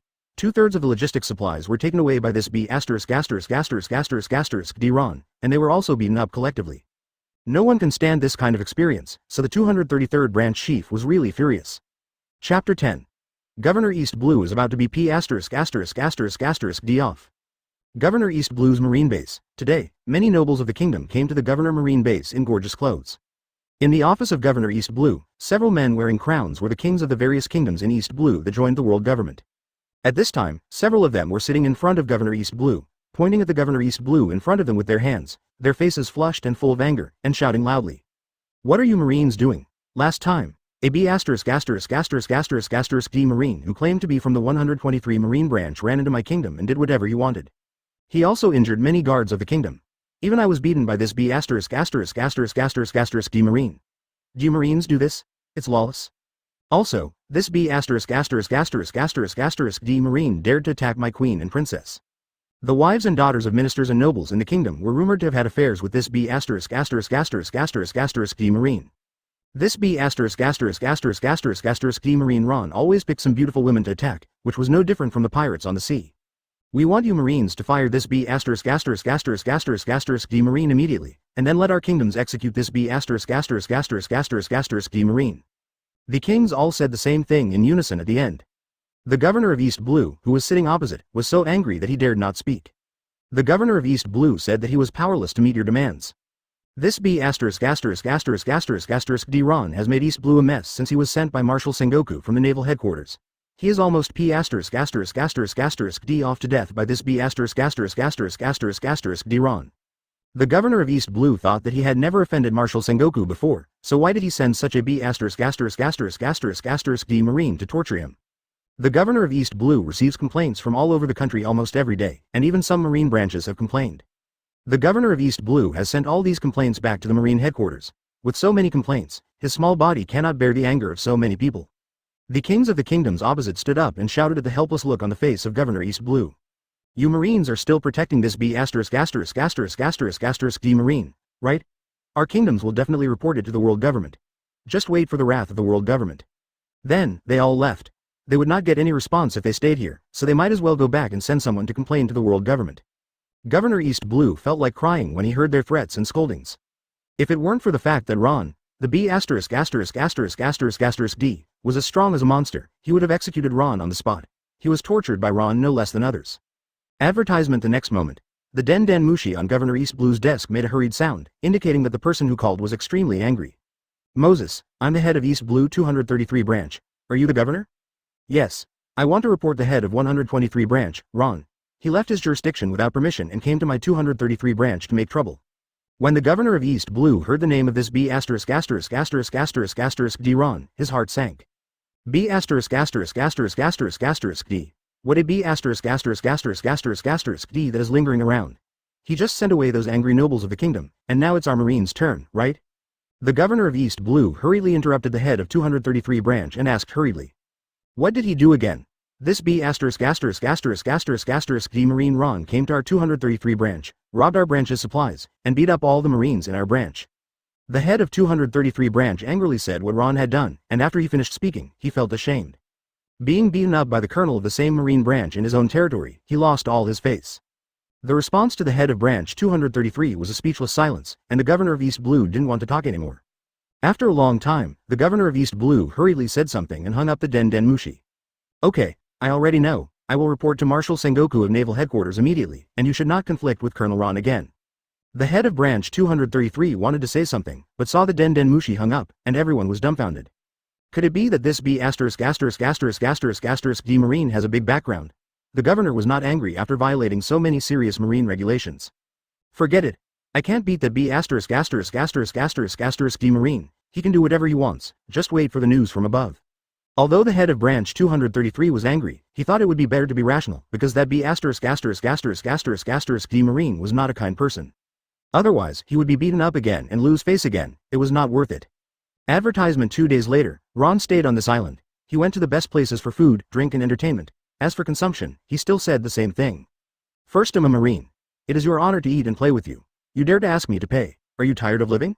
The Den Den Mushi that Ron carried with him that day shook. He took it out and saw that it was the old man Sengoku. Ron's mouth corners rose and he smiled.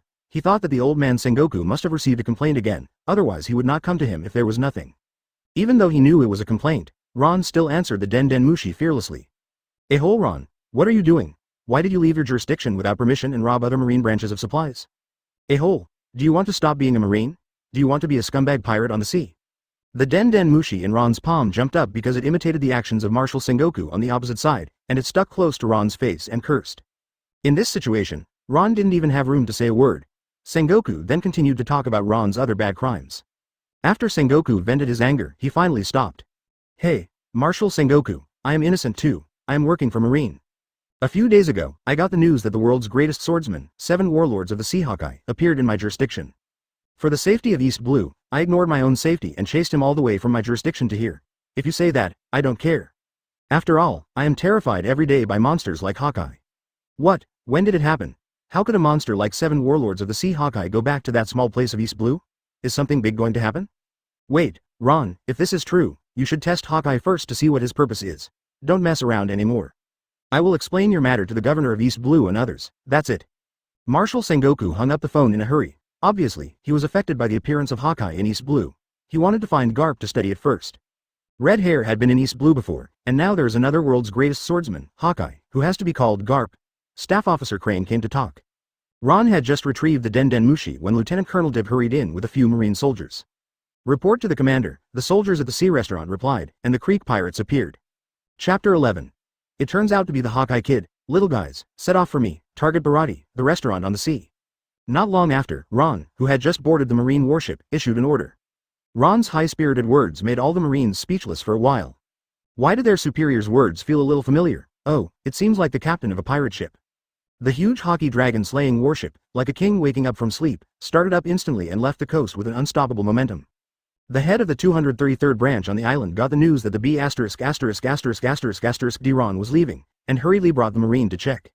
The head of the 233rd branch looked at the Marine warship with a leaking Haki disappearing in the distant sea level. Finally, this B***** D Marine finally left. Ron has been in his jurisdiction all this time, causing chaos and chaos. The head of the 233rd branch watched the dragon-slaying warship disappear without a trace with tears in his eyes. He finally didn't have to suffer and be humiliated anymore. A whole Marine Ron, don't let me see you again in this life. Just when the head of the 233rd branch was secretly rejoicing, several Marine soldiers hurried over and whispered a few words in the head of the 233rd branch. Report to the commander, our Marine branch has received many complaints from the town, and the complaint letters are all about the same person. Head of the 123rd Marine branch, Ron, Baratie, the restaurant on the sea. A man in a red and black suit, with a seductive pattern embroidered on the red part, and a big black knife almost as tall as a man on his back. The man is the world's #1 swordsman, 7 warlords of the sea, Hawkeye. At this time, a green-haired man stood opposite him, and it was Roronoa Zoro who was challenging him. Hawkeye slowly took off the small cross on his neck, opened it casually, revealing a pocket-sized knife, and said to Roronoa Zoro, "I don't have a smaller sword than this. What a joke. Damn it, you dare to underestimate me, don't regret it when you die, 3 sword style." Advertisement, in Baratie, the sea restaurant, there was a sound in the distance, and Ron's dragon-slaying warship slowly appeared. This movement attracted the attention of the chefs in the sea restaurant, looking at this familiar appearance in the Marine flag hanging on the warship. What, that B***** D Marine again. That monster Marine, why is he back again? The chefs behind Redfoot Jeppu in the sea restaurant were all talking in anger. They would never forget Ron's terrifying strength that day. Being injured in the back is a shame for a swordsman. Hearing this, Hawkeye's mouth corners slightly raised, and a long-lost smile appeared on his cold face. He was very happy at the moment. Don't die, Nanoroa Zoro. I will be waiting for your challenge at the strongest position. I am looking forward to that day. Hawkeye put away his knife and took out the big black knife behind him. This is the best way to treat a swordsman he recognized. Hawkeye came here just to see a Straw Hat Luffy who could make a man like Red Hair dare to bet an arm. Unexpectedly, even Zoro, a crew member of Straw Hat Luffy, has such faith. He admires Zoro very much. Hawkeye absolutely believed that the man who could say these words would definitely be a swordsman who was qualified to challenge him when he grew up. Hawkeye put away the big black knife and stopped looking at Zoro. His purpose of coming to East Blue had been achieved. It was time to find the red-haired guy. Hawkeye's ship was also eye-catching. It was a small wooden board with 2 candles inserted on it, emitting green flames, and a cross sail behind it. If someone looked down from above, it would look like a coffin without a cover. Report to the commander, there is a small boat blocking the way in front of the warship. It seems to be a pirate ship. A Marine soldier standing on the bow of the Dragon Slayer warship came to report the news. Ron stood up and walked over, and Lieutenant Colonel Dib followed closely. After seeing the man in front, Lieutenant Colonel Dib felt a little familiar. Looking at the big black knife behind the man, his head suddenly shuddered. This is 7 warlords of the sea, the world's greatest swordsman, Hawkeye. Lieutenant Colonel Dib could no longer maintain the state of a Marine officer, and showed an expression of doubting life. Anyone who came would be the same as him. After all, a monster like Hawkeye is also a real monster in the New World Grand Line, a real strong man on the sea. How could such a monster appear in the small East Blue? This matter must be reported to the governor of East Blue. This is not a small matter. Tisk. Who did I think it was? A mere pirate ship actually saw the Marine and didn't run away. It turned out to be you, Hawkeye Kid. Advertisement, he. Ron's arrogant and domineering voice suddenly sounded, with an arrogant laugh. The adjutant standing next to Ron, Lieutenant Colonel Dib's eyes were immediately filled with bloodshot, almost staring out, and his chin was almost touching the ground. Didn't Commander Ron hear what I said just now? Lieutenant Colonel Dib had just introduced the identity of the pirate in front loudly. He just wanted to let his superior know, otherwise, based on his understanding of his superior, Chief Ron would probably say something shocking. As he expected, it was over. The situation was no longer something that they, the little shrimps, could control. It all depended on Chief Ron. Hawkeye, who was leaning on the boat, was also stunned, since he became the world's #1 swordsman. It has been a long time since he saw someone so arrogant in front of him. Little East Blue is really interesting. He gave him so many surprises in one day. What kind of Marine? He didn't even recognize him, who was invited by Marine to be the 7 warlords of the sea. Of course, this is not important. Hawkeye stretched back with one hand, took out the big black knife, and gestured to the huge Haki Marine warship in front of him. A green sword energy slashed into the sky, splitting the calm sea surface and flying towards the dragon-slaying warship unstoppably. Lieutenant Colonel Dib looked at the terrifying slash with a look of horror on his face. It was indeed a pirate who attacked without saying a word. Tempest Kick modified Crescent Moon Sky Strike. Ron looked at Hawkeye's attack, jumped up, and swept his leg in the air. A blue slash appeared in front of him, and it was as powerful as Hawkeye's flying slash. The two terrifying and amazing slashes collided with each other, and the sea surface at the center was swept by a violent shock wave. A vacuum zone of several tens of meters deep was formed on the sea surface, and the dragon-slaying warship was blown back by the shockwave. Hawkeye's boat was also shaken farther, flying hundreds of meters away. Chapter 12. I recognize you, eagle-eyed kid. Soon, the impact of the two shocking slashes had disappeared, and the sea level returned to calm. Hawkeye held the big black knife, with a serious look on his face, and was surprised in his heart. When did East Blue have such a powerful marine? It's really interesting, Hawkeye kid, the world's #1 swordsman. Is this all you can do? This will not be recognized by this uncle. Ron still spoke in an arrogant tone, with a cigar in the corner of his mouth. After he finished speaking, he blew out a puff of smoke, looking very haughty. You are so arrogant, Marine. I hope you won't regret it when you die later. Since Hawkeye ascended to the throne of the world's #1 swordsman, except for fighting with the 4 Emperor's red-haired teacher, he hasn't been so serious for a long time. Hawkeye's big black knife seemed to be covered by something, and it looked even darker and deeper than just now. Armament Haki, are you really going to get serious? Hawkeye, I can't wait, come on. Ron pulled off the cloak of justice from behind with one hand and threw it behind him. The shirt inside was instantly blown open, revealing his strong and amazing muscles. Ron's cloak of justice flew away with the wind, and Lieutenant Colonel Dib was quick to catch it. Seeing that the two monsters were serious, Lieutenant Colonel Dib anxiously commanded the Marine soldiers to drive the dragon-slaying warship away from here. Even the Baratie, a sea restaurant that had been docked for a long time and had not moved, was moving slowly. The aftermath of the fight between these monsters might bring disaster to these people. The two people took action at the same time and came to the nearby dry island. Hawkeye approached Ron with a big black knife in his hand, and Ron rushed towards Hawkeye. Armament. Ron's hands were quickly covered with armament Haki, and he fought Hawkeye directly with his bare hands, and took the blade of the big black knife with one hand. The terrifying impact force bounced the two people away. Before Ron's feet touched the ground, several flying slashes scraped the ground and attacked Ron. Iron body armor. Diamond body. Ron was covered with armed color all over his body, standing in place to resist these terrifying slashes. A huge explosion sounded, and a bottomless hole appeared where Ron was standing. Hawkeye stared at the dark deep pit, holding the big black knife and vigilantly feeling the surrounding atmosphere. Advertisement. The next moment, Ron instantly appeared behind Hawkeye, and Ron's right hand was wrapped with the explosion sound of breaking through the air and the sound of sonic boom. Ron's fist speed reached an astonishing speed and attacked Hawkeye. Iron Fist, Supersonic Boom Impact. This is the physical skill that Ron has learned from the Marine 6 styles, relying on a powerful body that exceeds the limits of human beings to reach supersonic speed. Speed is power. The moment Ron appeared, Hawkeye's big black knife was also covered with green sword energy, waving the big black knife and fighting with Ron. The moment the two attacked, the ground centered on them split at a very fast speed, spreading across the island like a spider web. Ron raised his mouth, revealing a crazy smile, looking at the solemn Hawkeye opposite. Really good, Hawkeye kid, your strength is recognized by me. Hawkeye did not respond to Ron, and immediately increased the strength of his hand, and Ron was instantly knocked away. Damn, it's too big, I can't seem to beat him. Hawkeye's strength is really not to be underestimated, definitely reached the level of Admiral. Ron's feet were on the ground, and the terrifying force made Ron retreat all the time, leaving 2 obvious cracks. Ron raised his hands and took a look. Dense bloodstains appeared on his intact arms, and a few invisible drops of blood fell to the ground. A few seconds later, the bloodstains on Ron's arms quickly returned to normal at a speed visible to the naked eye. Since Ron's body had long been rewarded by the system, his self-healing ability was hundreds of times greater than that of ordinary people. After Hawkeye defeated Ron with a knife, he found that Ron's injuries were completely recovered, and the whole person was shocked. The strength of this Marine was only slightly worse than his, but the strength of his body was like a monster. Marine, you are very powerful, but you are not a swordsman, so I will not fight you to the death, because it is meaningless. I will make one last blow. After Hawkeye finished speaking, he held the handle of the knife tightly with both hands and swung it at Ron with all his strength. A green sword energy that cut through the sky and earth soared into the sky and attacked Ron. The sky seemed to be parted in the middle by some force, and the white clouds in the middle were blown around. Damn, why hasn't the system reward prompted the completion of the task? Isn't lousy arrogant enough? Tisk.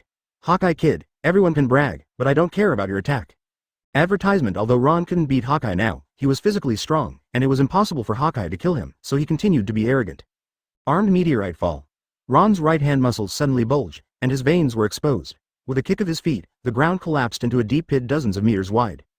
Because of the extreme speed of Ron's right fist, a raging fire ignited in the air, and Ron seemed to have turned into a meteorite falling from space.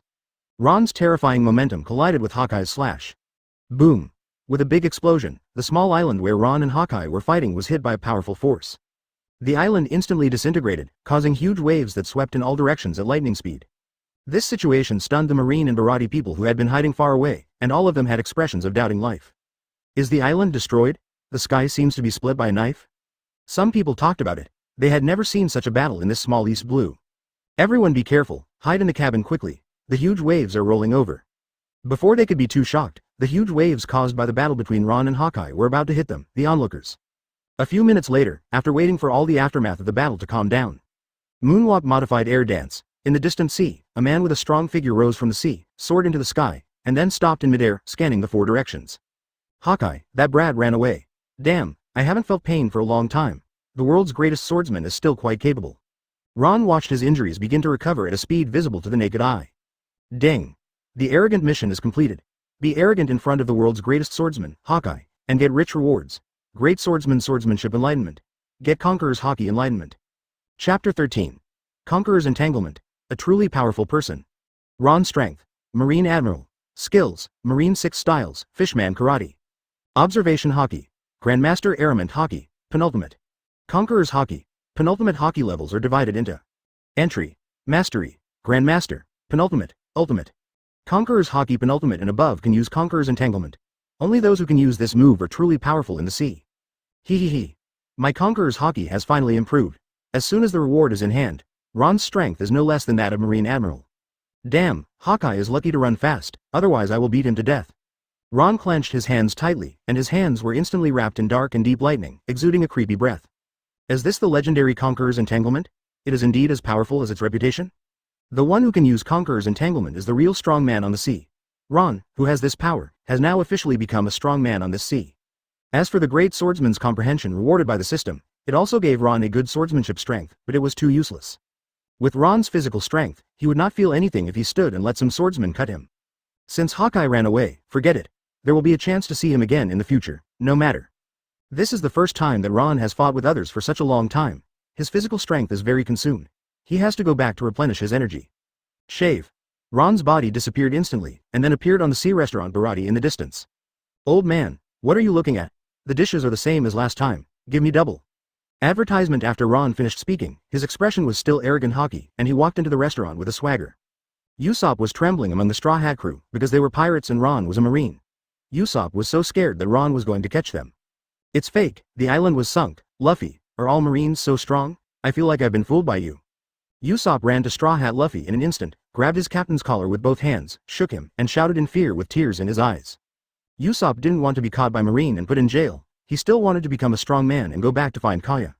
Luffy was still smiling and said to Usopp, "Don't worry, Usopp, I'm a man who wants to become the Pirate King, I will never give up." "Whole Captain, I'm not asking you if you're afraid or not, what are you thinking about?" Usopp gave up when he saw that the captain was such an idiot. "Forget it, Luffy, let's take Zoro and run away before this Marine notices us."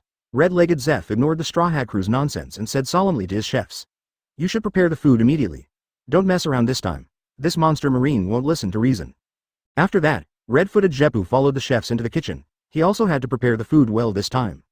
The dishes that Ron ate were not worth much to them, and they didn't eat them all the time, so they could afford it in the sea restaurant. They had seen monsters like Ron who could destroy the island like a natural disaster.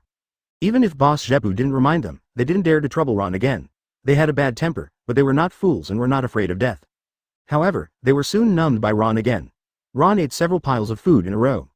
Until the end, Ron stopped after eating half of the food in Baratie, the sea restaurant. The Marine side also drove Ron's dragon-slaying warship to the sea restaurant. Lieutenant Colonel Dib brought a dozen Marine soldiers, carrying Ron's spare clothes and justice cloaks, and Ron's special Den Den Mushi in his hand. Den Den Mushi also kept ringing. This was the special Den Den Mushi that Marshal Sengoku of Naval Headquarters used to contact Ron. "Report to Commander Ron, your Den Den Mushi." Ron took the Den Den Mushi handed over by Lieutenant Colonel Dib, and the Den Den Mushi was connected. "Is that Ron? Is Marshal Sengoku looking for me for something? I'm very busy." Advertisement. It would have been fine if Ron didn't speak, but as soon as he spoke, Sengoku's forehead veins popped out. "You are not ashamed to say that you were busy, but you left your jurisdiction without permission and wandered around East Blue. Don't think that he doesn't know these things in Naval Headquarters." However, Sengoku didn't get angry with Ron this time, but talked about other things. "Ron, you don't need to worry about what you said last time about chasing Hawkeye. I have already reported it to the 5 elders of the world government. Hawkeye is a person approved by the world government as the 7 warlords of the sea. As long as his actions do not harm the world government, the Marine has no right to control him." Marshal Sengoku gritted his teeth and said, he was also very angry. The establishment of the 7 warlords of the sea was the biggest shame for him, the Marine. Ron put his feet on the clean dining table, took the cigar handed over by Lieutenant Colonel Dib, lit it and took a deep puff. Then, Ron raised the corners of his mouth slightly and said in a playful tone. Oh, really, Marshal Sengoku, the old guys in the Five Elders are getting more and more confused. What are you talking about? It's not our turn for the Marine to take care of the Five Elders. Ron, it seems that I should transfer you to East Blue to temper your character. Why are you still so bold and reckless? Sengoku was also helpless about Ron's character. It was a headache. Ron's strong strength was a good thing for their Marines. It's a pity that the bad thing is that this B**************** D is arrogant and domineering, and he doesn't take the Marine regulations seriously at all. Whether he is not doing his job at work, molesting Marine female soldiers, Marine female clerks, and female secretaries, or he provokes others from time to time. He made the Naval Headquarters a mess. If he hadn't been in the middle to mediate the atmosphere, more than half of the people in the Naval Headquarters would have wanted to fight with Ron. The B***************************************************************************************************************************************************************************************************************************************************************************************** Then, Ron raised the corners of his mouth slightly and said in a playful tone. Don't worry about Hawkeye. It's nothing. You should return to the branch base immediately. Oh, Marshal Sengoku, you mean Hawkeye. He saw my Marine battleship from a distance and ran away in fear. As for returning to the branch base, let's wait. I have some small things to do. That's it for now, Marshal Sengoku. Ron quickly hung up the Den Den Mushi, leaving only Marshal Sengoku's roar. UB********************** D. Chapter 14. I will definitely be the Marine Marshal. Sengoku pounded the desk angrily, then sighed, picked up the Den Den Mushi again, hesitated for a moment, and called another person. East Blue Governor's Office. A sudden Den Den Mushi ring broke the quiet governor's office.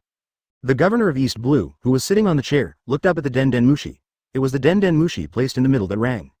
Hey, it was the Den Den Mushi that rang to contact Marshal Sengoku of the Naval Headquarters. Why did Marshal Sengoku have something to ask him again? Could it be about Ron's last time? Thinking of this, the governor of East Blue quickly connected the Den Den Mushi. Is that Marshal Sengoku? This is the governor's office of East Blue. I am the governor of East Blue, Fuji. Yes, Fuji is doing well recently. When Fuji, the governor of East Blue, was young, he also fought side by side with Sengoku. But because he had been fighting on the front line with pirates for many years, his body was scarred and he was a little overwhelmed, so he was transferred back to East Blue by Sengoku as the governor. That's why Governor East Blue once suspected that someone had accidentally offended Marshal Sengoku. Sengoku would transfer Ron, the B******************* D monster, to trouble him, which made his head almost explode. After a round of greetings, Marshal Sengoku also got to the point and issued an order. Fuji, Ron, the head of the 123 Marine Branch, has something to do and needs to leave the jurisdiction for a while. You should transfer some Marines back to take up their duties first. Wait until Ron, the original head of the 123 Marine Branch, comes back, and then hand him back to take up his duties. As for the Marine discipline that Ron violated before, I will personally deal with it after he is transferred back to the Naval Headquarters in the future. Governor East Blue was speechless. Is it really okay for you, the Marine Marshal, to openly protect Ron, the B************ D Marine? If he hadn't known Sengoku's personality and character before, Governor East Blue would have thought that Ron was Sengoku's illegitimate child. Governor East Blue complained in his heart for a while, then immediately adjusted his mentality and responded solemnly to Marshal Sengoku.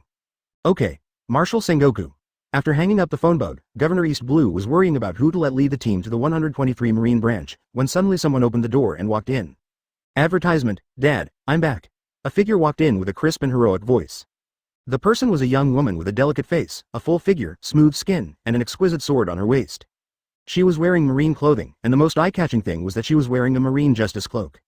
She was a major at the Naval Headquarters at a young age, which was enough to show that this woman was powerful. Fuji, why are you back? Aren't you training at the Naval Headquarters? Did you see your uncle Sengoku? Governor East Blue saw that it was his daughter who came back, and immediately put the previous matter behind him, and quickly stood up and asked with concern. Dad, I've already told Mr. Zephyr and Marshal Sengoku, don't worry. I've been training at the Naval Headquarters for too long, so I came back to see you and see if you have any problems. Governor East Blue was stumped by his daughter's question. How could he not know what his problem was? Fuji saw her father's confused look and quickly told him what she wanted to know. Dad, I just heard what you and Uncle Sengoku said. Is the branch chief of the 123 Marine Branch named Ron? When the governor of East Blue heard that his daughter was talking about this, the smile on his face froze instantly, and then he frowned and said, Xiao Wei, you don't need to know about Ron, and you are not allowed to contact him. This B*********** D Marine is very troublesome. Seeing her father's attitude, Fuji knew that her father underestimated her ability. Dad, my strength is not as weak as before, after training by Zephyr and other swordsman instructors at Naval Headquarters. I have now reached the level of a swordsman who can cut steel, and first have learned Marine 6 styles. No, Fuji, did you know about this Ron at Naval Headquarters that you would run back to East Blue for him? Your strength can't even beat me. Do you still want to find that monster Marine Ron to challenge? Seeing through his daughter's little thoughts at a glance, the governor of East Blue didn't leave her any face. The governor of East Blue had already learned about Ron's strength from Sengoku, so how could he let his daughter contact Ron? After hanging up Marshal Sengoku's Den Den Mushi, Ron stood up and walked out without looking back. Advertisement, Lieutenant Colonel Dib, prepare the warship to sail and head for the next destination. At Ron's command, the sails of the dragon-slaying warship were spread wide, revealing the big marine logo. Under the warm sunshine, it rode the sea breeze forward. Finally left. I didn't expect that I could still see such a monster in East Blue, a small place, after leaving Grand Line for so long. Marine has such a monster. It seems that this sea is going to be lively again. Red-footed Zeph stood on the top floor of the sea restaurant, just in front of the wall that was broken by Straw Hat Luffy, watching Ron's dragon-slaying warship gradually disappear. However, these people's size have nothing to do with Ron. At this time, Ron was lying under the sunshade chair on the bow deck of the warship, with a leisurely look. Now I am strong enough to be a Marine Admiral. I fought with Hawkeye. Sengoku will know my true strength soon. It seems that the days of returning to Naval Headquarters are short. I have to train my subordinates. Ron is not an ordinary person who is content with the status quo and inferior to others. He is an ambitious person. After coming to this world, his only ultimate goal is. He wants to be the king of the world, to conquer the world. He alone cannot manage it. After Ron broke through to the strength of Marine Admiral, his idea that had been buried deep in his heart for many years finally broke out. So, Ron will not let go of this powerful force of Marine. I will be the Marine Marshal. As for the saying that Marine is just a dog and puppet of the world government, there are ways to solve it when Ron becomes the Marine Marshal. As for loyal and powerful subordinates, Ron has already made plans. He must find some powerful demon fruit power, and East Blue has already made one. Sky Island. The devil fruit eaten by Enel is one of the top 10 Logia fruits in this ocean. Thunder fruit. As for whether Enel is loyal or not, Ron said there are 10,000 ways to make Enel submit to him. Chapter 15. One of the Marine's strongest fighters, Admiral Aokiji. After the Dragon Slayer warship had been sailing for half a day, the sentry standing in the bow lookout suddenly seemed to see something incredible and quickly sounded the alarm. Then the Marine sentry hurriedly left the spot and ran towards Ron, who was resting on the deck of the warship. Report to the commander. A long ice road appeared between the sea ahead, which seems a bit abnormal. Is there any need to make a fuss about such a small matter? I don't need to teach you what to do. Since the sea surface is frozen, just fire at me and blow up the ice road, isn't it? Ron glanced at the nervous Marine sentry, then waved to Lieutenant Colonel Dib in the distance, asking him to solve this small matter. Boom. The shells were fired, smoke rose, and all the ice roads in front of the Dragon Slayer warship were blown up with a deafening sound. The extremely high temperature of the shell explosion blended with the ice road, and thick water mist and steam appeared above the sea. After waiting for the thick mist to dissipate, the strange thing is that the ice road that had just been blown up actually froze again on the sea level. It was even larger than the ice road just now, and the temperature around it was also extremely low. Even under the dragon-slaying warship docked in the distance, some small frost began to condense on the hull. Oh, it's a bit interesting. This breath is really familiar. Since coming to East Blue, Ron has never experienced this feeling again. Lying on the deck of the warship, Ron felt the temperature around him drop. Then Ron took a light puff of the cigar in his mouth and slowly exhaled a puff of smoke. What's going on? It seems that there is a person riding a bicycle on the ice road. This is impossible. Lieutenant Colonel Dib ignored the noisy discussions of the Marine soldiers around him, but stared at the man riding on the ice road in front of him. This is. Lieutenant Colonel Dib saw clearly the next moment who was riding on the ice road. That man is actually one of the 3 admirals of the Naval Headquarters. Admiral Aokiji, Lieutenant Colonel Dib exclaimed, and all the Marines on the Dragon Slayer warship heard it. Advertisement. They immediately turned into little fans, standing beside the warship and looking at the man on the ice road. You know, Marine Admiral is the strongest combat force of the Naval Headquarters on the sea, and it is also the ultimate dream of all Marines. Just when all the Marines were excited, even Lieutenant Colonel Dib showed excitement. There was a huge movement on the ice road in the distance, and suddenly a road leading to the air was forked. And the end of the ice road was actually heading towards Ron's Dragon Slayer warship. The ice road was formed very quickly, and it was connected to the bow of the Dragon Slayer warship in a short while. A strong man with a height of more than 3 meters, brown skin, and wavy hair, and a green eye mask on his head was riding a bicycle. He was riding slowly on the bow of the Dragon Slayer warship, and then landed on the deck of the warship. It's you, the annoying guy, Ron. Aokiji was riding on the sea, and suddenly felt that he had frozen the ice road in front of him, and was immediately destroyed by countless shells. After Aokiji rode closer, he found that this was a warship that looked very familiar. Suddenly, a very annoying guy flashed through Aokiji's mind, and it was him, Ron. Oh, it's you, Aokiji, the kid playing with ice cubes. What's wrong with you stopping me? Ron was still lying on the chair, looking relaxed, still speaking in arrogant Haki's words. Huh. Lieutenant Colonel Dib and the Marine soldiers on the warship were stunned, looking at the 2 people who were at loggerheads, and they didn't know what to do. It was not until this moment that Lieutenant Colonel Dib really understood what kind of strong man his branch chief was. He even knew the Marine Admiral, and it seemed that they had a bad relationship.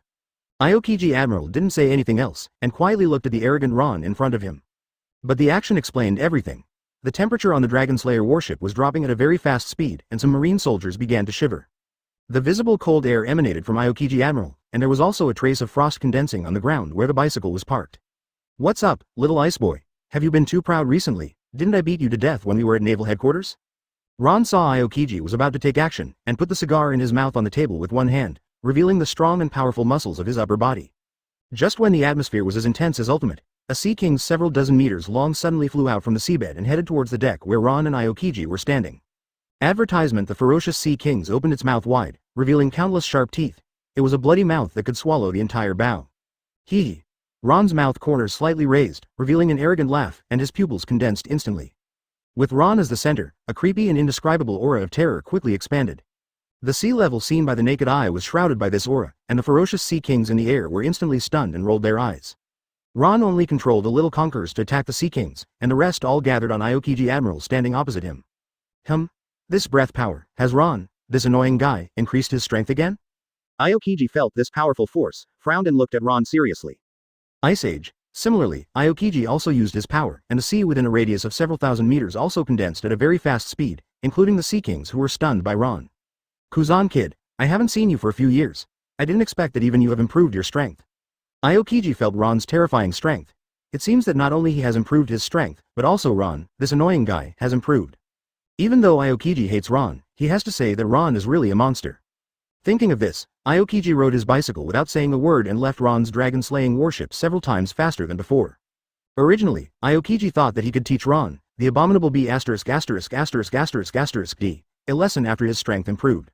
Unexpectedly, Ron, the B*********** D, also improved so quickly. So he didn't want to stay here for a moment. Seeing Ron, the abominable B********* D, he was afraid that he would not be able to help but take action. Ding! The arrogant mission was completed and a generous reward was obtained. Being arrogant in front of Marine Admiral Aokiji will get you a generous reward, with 5 points of strength, 5 points of speed, and 5 points of physical strength. This reward is even lower than that of Hawkeye. Ron only felt that his strength had increased this time, which was negligible. Ron has figured out the reward rules of the system. If he is just arrogant in words, the reward he gets is lower. If he is arrogant in words and fights with the opponent, he will get more rewards. Chapter 16. Tempest Kick Modified Superflying Big Slash. "Sir, Admiral Aokiji seems to have left. What about the ice in front?" Lieutenant Colonel Dib looked at the endless sea surface in front of the Dragon Slayer warship, which was frozen into ice by Admiral Aokiji. Even the fish and animals that jumped out of the sea surface were frozen in midair, and the ice sculptures of animals were lifelike. Seeing this, Ron's powerful observation Haki quickly expanded, covering the surrounding sea, and felt that Kuzan was still watching from a distance. Ron immediately guessed what Kuzan was thinking and showed a disdainful expression. "Kuzan, you little brat, actually want to test my strength. My strength is not something that anyone can test, Kuzan, you have to take it. Ha ha ha ha. Let me show you my latest moves, Aokiji brat." After Ron finished laughing, he kicked his feet hard, and flew into the air. Then he kicked his right foot hard in the direction of Kuzan in the distance. Tempest Kick Modified Superflying Slash. Ron, who was suspended in the air, was surrounded by mysterious black lightning. Then, the creepy black lightning, along with Ron's right leg attack, covered the flying slash that almost spanned the sky and the earth. The blue slash was wrapped in black lightning, and flew towards Aokiji Admiral, who was standing in the distance and watching with an overwhelming force to destroy everything. Wherever the terrifying slash went, the frozen sea surface was destroyed one by one. The scene that caused the shocking move was that the sea seemed to be torn in half, and a deep crack as high as tens of meters appeared. Ron's terrifying slash directly gave the sea a comb in the middle split. After more than 10 minutes, the sea level returned to calm, and a wide route was revealed in the middle of the frozen sea level. "Lieutenant Colonel Dib, we can set sail now. Go down to command, and by the way, ask the kitchen to prepare some food for me. I will go there to eat later." After Ron fell from the air to the deck of the warship, he looked at Lieutenant Colonel Dib, who was already stunned, and patted his shoulder. Yes, sir." Lieutenant Colonel Dib was so shocked by Ron's strength that he stuttered when he spoke. This power like a natural disaster is a real monster. Advertisement damn, in order to teach that kid Kuzan a lesson, Ron used his newly acquired Conqueror's entanglement power. There is also the skill created by combining the great swordsman's understanding obtained from Hawkeye with Marine 6 Style's Tempest Kick. The three combined to produce a force like a natural disaster. Ron laughed maliciously at the thought. "I'm afraid that little Kuzan is not feeling well. However, this move consumes too much physical strength, so it's better to use it less in the future." After the Dragon Slayer follows the route opened by Ron and leaves the sea surface frozen by Aokiji Admiral. In a corner of the frozen sea surface, some ice blocks are moving strangely until they finally form a human-shaped object. It was Aokiji Admiral who was attacked by Ron's terrifying slash. At this time, he was cold all over and quietly watched the Dragon Slayer leaving in the distance. At this moment, a fine blood mark appeared on Aokiji Admiral's face inexplicably, and a drop of bright blood flowed out. Is your strength already so strong? What an annoying guy, Ron. Aokiji Admiral stood there and whispered softly, with cold air constantly coming out of his mouth. Brew. Brew. The ringing sound of Den Den Mushi rang out on the endless sea ice. Kuzan felt the vibration of the Den Den Mushi in his trouser pocket, reached out to take it out, and then connected the Den Den Mushi. After the Den Den Mushi was connected, the appearance of the other party emerged, imitating the tone of the other party. Wearing a pair of frog glasses, the long beard on his chin was tied into a braid, and there was a seagull symbolizing Marine on the military cap, and a big head of explosive hair under the cap. Hello, it's Marshal Sengoku. It's me, Kuzan. How are you? Did you meet that guy Ron? Marshal Sengoku was sitting in a chair in the office and said in a very serious tone. Ron, that guy, I just met his warship. Then Kuzan, have you tried to test the strength of that guy Ron? The reason why Admiral Aokiji met Ron here for no reason was because he was entrusted by Marshal Sengoku. Advertisement because Admiral Aokiji was also in East Blue, Marshal Sengoku asked him to test whether Ron's strength had improved. The pirates of the New World were getting stronger and stronger, and the new generation of pirates were also coming in like a stream. Faced with this situation, Marine was already a little overwhelmed, so now a strong force was needed to solve it as soon as possible. Sengoku already knew about the battle between the world's #1 swordsman Hawkeye and Ron, but in order to confirm it, he asked Kuzan to test it. After testing it, Ron is indeed a monster. His current strength is probably comparable to Admiral. Kuzan said casually, and this unexpected news shocked Sengoku all of a sudden. What? Ron's strength has improved so quickly. Marshal Sengoku stood up and picked up the Den Den Mushi. This gaffe made Garp and Suru's staff in the office look over. Very good, it seems that I can't leave Ron in East Blue anymore, so let's leave it at that for now, Kuzan. After Sengoku hung up Aokiji Admiral's Den Den Mushi, he spoke to the puzzled Garp and Suru's staff. Ron has been confirmed by Kuzan as having the strength of a Marine Admiral, it seems that we have to call him back. Ha ha ha. As expected of that little monster Ron, he has the strength of a Marine Admiral so quickly. Cup was holding a bag of senbei in his hand, eating while laughing. The other person, Suru's staff, looked at Sengoku with a very solemn expression and said leisurely. Sengoku, you have to know that Ron offended celestial dragons and was designated by the 5 elders to be demoted to East Blue. This is a bit difficult. Alas, now that things have come to this, I can't care so much, I will apply to the 5 elders. Now that Ron has reached the strength of Marine Admiral, the 5 elders will surely consider it again and again.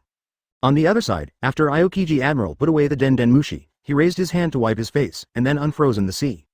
Leaving only a small road, he rode away alone on a bicycle. Chapter 17. Beat up the wretched rat colonel. One day later, the Dragon Slayer warship was still sailing majestically on the boundless sea.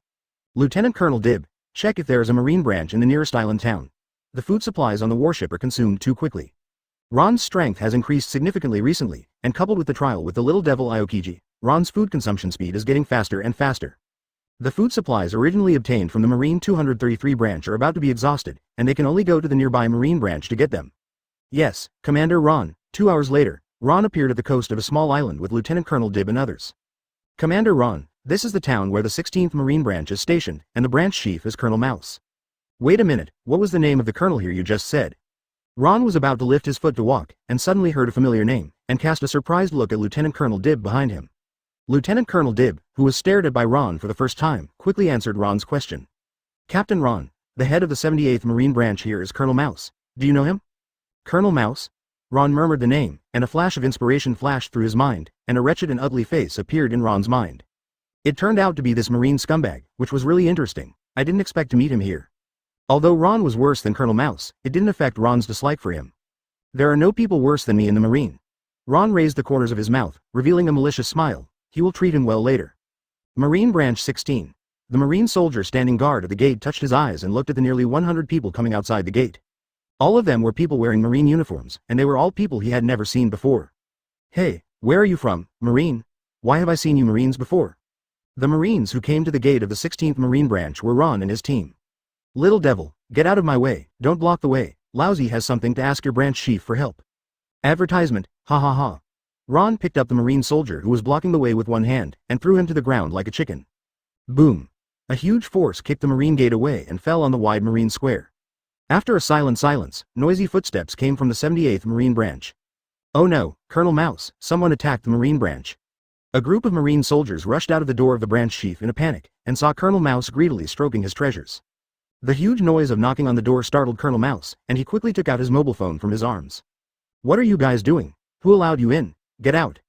No, sir, someone is attacking the Marine branch. What? B********************************************************************************************************************************************************************************************************someone was attacking the Marine branch. Tears keptt falling from his head. What kind of people dared to attack the Marine's lair? They must be some big pirates, probably as scary as the dragon pirates in Kokoja village. Then why are you still standing there? Go and stop them. Colonel Mouse rolled his eyes a few times, and immediately thought of asking his subordinates to stop those people so that he could run away with the treasure. No, sir, the people outside are all wearing our Marine uniforms. I don't know if they are our own people. Sir, go out and take a look. Our own people? The opposite side is wearing Marine uniforms? Colonel Mouse put his pistol back in his pocket in confusion, and then led the group of Marines to the Marine Square. After Ron walked in, he saw a wretched Marine with a face like a mouse. Shave. Colonel Mouse saw Ron and the others wearing Marine uniforms, and just as he was about to speak, he saw the Marine leader on the opposite side disappear instantly. A strong and powerful fist appeared in front of Colonel Mouse, and punched Colonel Mouse away, and a few teeth appeared in the air. Ah! After a scream, Colonel Mouse fell to the ground in the distance like a cannonball. Advertisement Ron stood where Colonel Mouse had stood before, and this was just Colonel Mouse's fist hitting him. If his fist had touched him, Colonel Mouse would have been blown into blood foam. Ah, Captain Mouse, where are you from, and why are you doing this? All the Marines of the 16th Marine Branch raised their weapons and pointed them at Ron. Ron was pointed at by more than 100 guns, but he was not nervous at all. Instead, he walked fearlessly to Colonel Mouse, who was lying on the ground and wailing. I am the head of the 123rd Marine Branch. Do you have any questions? After saying that, Ron raised one foot and stepped hard on Colonel Mouse's head. When the Marines of the 16th Branch heard that Ron was one of their own and an officer with a higher rank than them, they didn't know what to do for a moment. They all looked at Colonel Mouse, who was humiliated by Ron's feat, and waited for his instructions. Colonel Mouse was attacked for no apparent reason and was about to faint. Now there was a strong and powerful foot pressing on his head. Colonel Mouse felt that he was about to explode, and looked at Ron, who stepped on his head with angry eyes. A whole Marine, do you know what you are doing? I don't know you. Why are you hitting me? Move your feet away, I won't let you go, a-hole. Ha ha ha, I'm so sorry, I really don't know you, I just don't like you. Ron stepped on Colonel Mouse, who was struggling in pain. The twisting posture of his body really looked like a little mouse being stepped on. He is worthy of being a famous wretched character in the world of One Piece. After having enough fun, Ron kicked the little mouse away with a strong kick, and Colonel Mouse flew out of the range of the Marine Branch. As for the Marines of the 16th Marine Branch, let them sleep first, as they are in the way. You are not afraid of being known by Governor East Blue for doing this. You are attacking your colleagues. You will be expelled from the Marine. The leading Marine officer of the 16th Marine Branch said to the overbearing Ron. Ha ha ha. Really, I am still looking forward to that day. As for you, let's sleep first. Ron grinned and laughed. After he finished speaking, his pupils dilated and his eyes glared. The dark aura covered the entire Marine Branch base in a second. Chapter 18. Colonel Mouse, he is my grandson. Ding, the arrogant mission is completed. Successfully arrogant in front of Colonel Mouse, get a bonus of 0.1 strength. Ron showed a speechless expression for the first time. This rubbish, I don't know how he became a Marine Colonel, he is just a little bit stronger than ordinary people. Ron guessed maliciously that there is also a Vice Admiral named Flying Squirrel in the Naval Headquarters. Could it be that the Flying Squirrel with thick eyebrows and big eyes also betrayed the revolution and did the backdoor trick? Sir, are we going too far? Lieutenant Colonel Dib stood there, unable to believe why Ron beat up Colonel Mouse. He had just done it casually in Branch 233 before. But now, Lieutenant Colonel Dib clearly felt that Colonel Mouse was crippled, so the matter was really serious. Lieutenant Colonel Dib, sometimes you can't look at things on the surface. I can see at a glance that this Rad Marine is an evil person. He looks so disgusting and disgusting. I didn't beat him to death, which is a face for Sengoku. Ron originally wanted to kill Colonel Rat with one punch, but after thinking about it, he decided to just break a dog's leg. After all, if you kill your colleague Marine without authorization, no matter what the reason is, it will be regarded as betrayal of Marine, and even Marshal Sengoku will not favor him. Ron still hopes to be in charge of the power of Marine in the future, so he didn't kill Colonel Rat. So Colonel Rat, this trash, should thank Ron for his great mercy. Ron grinned and grabbed the Marine soldiers of the 16th Branch with his big hands. Ron saved more than a dozen Marine soldiers from fainting. Ask them yourself, Dib. I don't have time to accompany you here. I've taken all the supplies here. Also, bring back all the treasures of this mouse colonel. It's better to keep the treasures that harm civilians and collude with pirates in the custody of a righteous and fair master. Ron swung his hands, and the Marine soldiers he had captured flew in front of Lieutenant Colonel Dib. Then Ron put his hands in his pockets casually, and walked away with a swagger. A bar in the island town. The bar was very lively, and the gang members were toasting to the party. Advertisement, ha ha ha. Come on, cheers, this time, we have established a relationship with the Marine Colonel Mouse from Old Yamato. From now on, this will be the territory of our gang. All the gangsters sitting on the chairs stood up at this time, toasting to the man sitting in the middle to show their respect. The man sitting in the middle was tall and fat, with scars all over his face. He looked ferocious and scary. Two sexy barmaids were standing beside him, pouring wine for the gangster boss, but their faces were filled with fear and terror. Hearing the congratulations from his younger brothers, he grinned, revealing his big teeth that had turned yellow from smoke, and raised his glass, preparing to drink. Bang! An inappropriate loud noise was the sound of the bar door being kicked open. Damn, who is so bold as to disturb our boss's celebration banquet? A small gang leader suddenly became angry, looked at the bar door, and cursed. Everyone in the bar looked at the bar door, and saw a man standing at the bar door. The man was more than 2 meters tall, with muscles so strong that his clothes were bulging, and a cape fluttering in the wind behind him. Huh, it's Marine. What's going on? Why is Marine here at this time? Seeing the dazzling Marine clothing, the gangsters were at a loss, talking about it, and then collectively looked at the boss in the middle. At this time, their boss was also confused. Logically speaking, only Colonel Mouse and his several confidants Marine had been to this bar. But he had never seen this Marine before. After a moment, the gangster boss said viciously. Who is Colonel Mouse to you? Why are you here, Marine? Well, kid, you were talking about that guy Mouse. He is my B********************************************************************************************************************.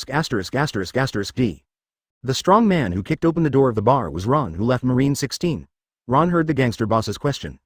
Ron raised the corners of his mouth, grinned, and showed a mocking smile, and answered.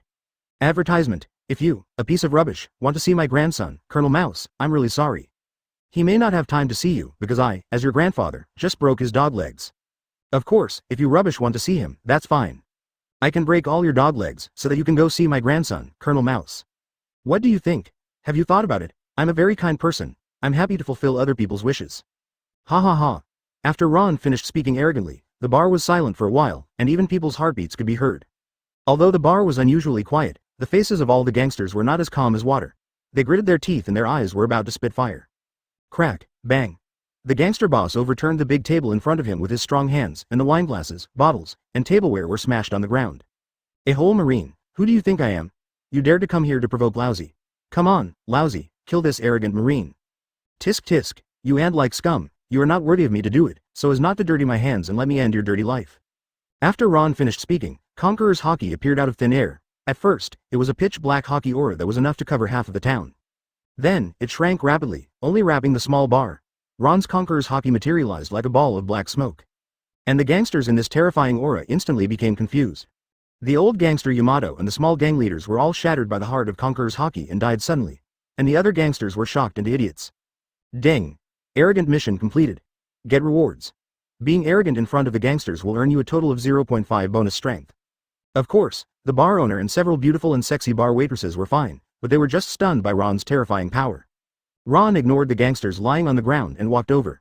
With a happy smile, Ron held the stunned sexy waitresses in his arms with both hands, and then sat down in a clean and tidy position. Chapter 19. Arrival at Shimotsuki village. Hey, you kid over there, why are you still standing there? Why don't you serve me the best wine and food here?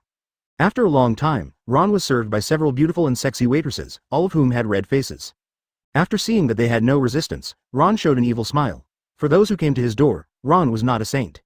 In Ron's view, only incompetent people would restrain their desires. Ron decisively chose to indulge in desires and become a slave to desires. He.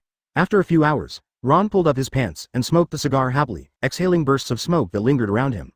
Hey, you over there, so-and-so, you are the boss here, right?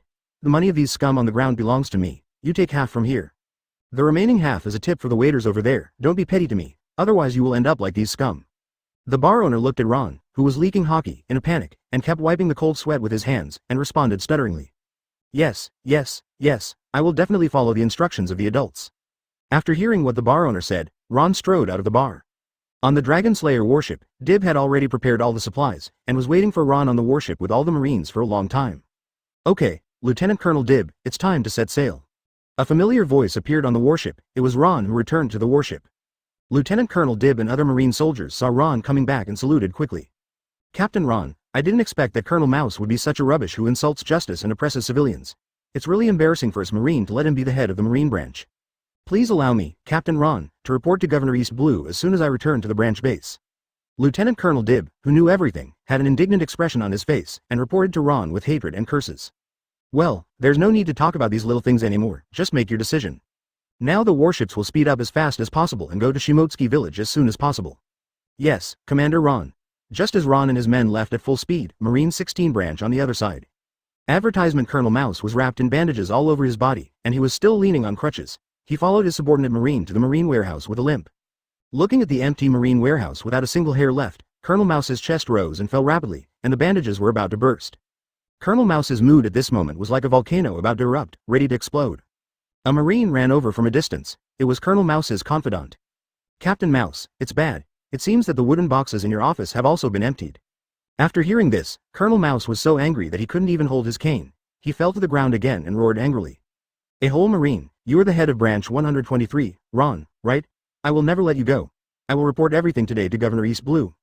One of Colonel Mouse's confidants quickly helped Colonel Mouse, who fell to the ground, and whispered in his ear. "Sir, do we still have to go to Kokoja village now?" The voice interrupted Colonel Mouse's thoughts, and his eyes rolled around. Originally, he planned to go to Kokoja village today to find the little thief Nami and confiscate the little thief Nami's treasure. Unexpectedly, he had such bad luck today that he almost lost his life when he met a B************** D like Ron. "That's right, it's better to go to Kokoja village to find the little thief Nami. You guys follow me to Kokoja village now." Now the Mouse Colonel has nothing.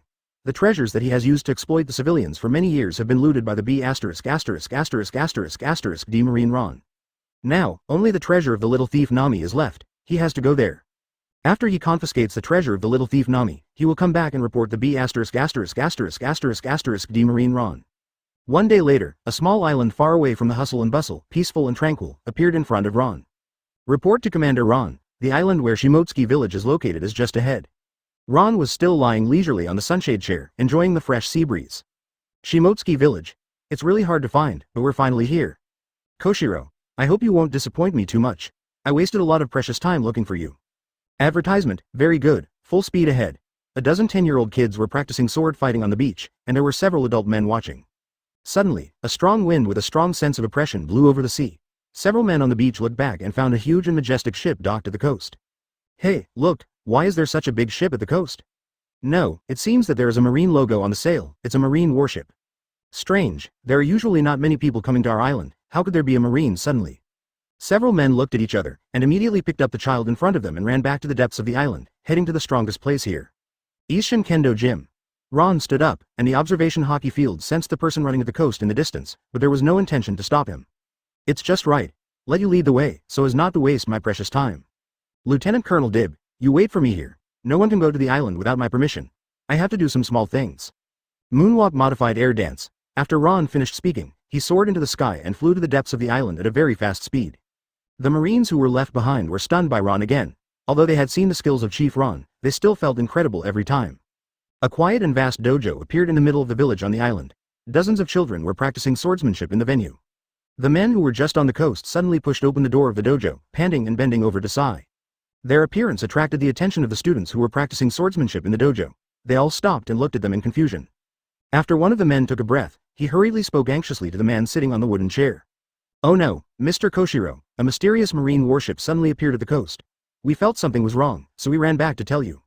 Sitting on the wooden chair was a man wearing cheap, simple and generous cloth clothes, with narrowed eyes and wearing a pair of glasses. He looked very modest and easygoing. Chapter 20. Observation Haki, a brief glimpse into the future. Marine warship. After listening to what they said, the man sitting on the wooden chair stood up. This man was Ron's target, Koshiro. Koshiro wanted to say something and then suddenly seemed to feel something. Koshiro looked solemnly at the sky in the distance. A few seconds later, Ron jumped down from the sky. Boom! Accompanied by a huge sound and the earth-shaking movement of the ground. The floor of the gym square was also torn apart because of Ron's fall, and the domineering spirit enveloped the entire Ishin Kendo gym. "Old man, you are the owner of this gym, Koshiro, right?" Ron's observation Haki covered this place, and he immediately sensed Koshiro's position. The breath of the strong. Although this breath is far inferior to the world's #1 swordsman Hawkeye, it at least has the strength of a great swordsman. Ron's ill intention and overbearing tone confused Koshiro. He was obviously here to mess things up. Koshiro thought that he had been living in seclusion here for many years, and he had no enemies. Even if he had enemies, they should not be Marines people. "Mr. Marine, I don't seem to know you. What do you want to see me for?" Although he had doubts, Koshiro still responded to the overbearing Marine in front of him. Because Koshiro sensed from this unreasonable Marine that he had never seen such a strong aura before, extremely dangerous. "Okay, that's right, you and me really don't know each other. But I heard that there is a very powerful swordsman here, so I came here specifically, just to have a fight with you." After Ron confirmed that the man in front of him was Koshiro, he took the cigar from his mouth, exhaled a puff of smoke, and said arrogantly, "This For a moment, Koshiro was also speechless because of Ron's arrogant tone. What is this? It sounds like Ron is saying that he came here specially to beat him up. After so many years of not leaving the island, are the new generation of Marines outside like this? How can this be the same as the pirates he met before? Advertisement. Seeing that Koshiro was still hesitating to speak, Ron interrupted his chance to speak. Then Ron turned his head and scolded the adult man who was still watching the show and was frightened by Ron's words. Stop talking nonsense. What are you bastards still watching? Hurry up and take these little brats away from here. The crowd who were at a loss in the gym were awakened by Ron's roar and looked at Ron with fear. After all, the Marines they had seen before were not like Ron, who was arrogant and unreasonable. You guys go back first. Today's sword practice ends here. First, think this Marine has some misunderstandings. I'll talk to him first. After hearing the words of the gym owner Koshiro, they left Ishin Kendo Hall with all the children without saying anything. Old man, where do you want to fight? I'm ready. Listening to Ron's words of old man, Koshiro's gentle and elegant face no longer smiled. With Ron's arrogant and bad attitude, it seems that he can't escape today and he has to fight. Okay. This is the village. There are too many people. Then go to the forest behind the island to fight. There is no one there. After Koshiro finished speaking, his body jumped onto the roof at an extremely fast speed and disappeared in the distance in a short while. After watching Koshiro leave quickly, Ron raised the cigar in his hand calmly, took a light puff, and exhaled a puff of smoke. Shave, change, super distance teleportation. Half an hour later, Koshiro landed in the deepest part of the island, and just wanted to look back to see if Ron had caught up. At this time, someone was standing on the tree in front of him, saying in a flat tone. Your body speed is not bad, just so, barely qualified to enter my eyes. Koshiro looked at Ron, who jumped down from the tree in front of him in disbelief. You, how can you be so much faster than me? Who are you? Koshiro has completely doubted his life. It's nothing to be faster than him, but the Marine in front of him obviously came here early. Even if he hasn't used his strength for many years, he knows that this Marine is not a simple person. Stop talking nonsense, old man, take out your weapon for me. Even though he had many questions, Koshiro hesitated for a moment, but finally did not say anything, and slowly took out the wooden sword on his back. Ha ha ha ha. Advertisement, old man, are you looking down on me? Well, since you use a wooden sword, I won't bully you. Ron picked up the branch on the ground with his foot, held it in his hand, and pointed at Koshiro on the opposite side. The branch looked thin and fragile. Then I'll use this. Really? Then I won't be polite, Mr. Marine, take it. Since Koshiro decided to fight, he completely released his strength. Koshiro's aura soared wildly, and then he held the wooden sword tightly with both hands and gestured to Ron. Flying slash. A sword energy more than 10 meters long split all the trees that blocked the way, cut the ground, and attacked Ron.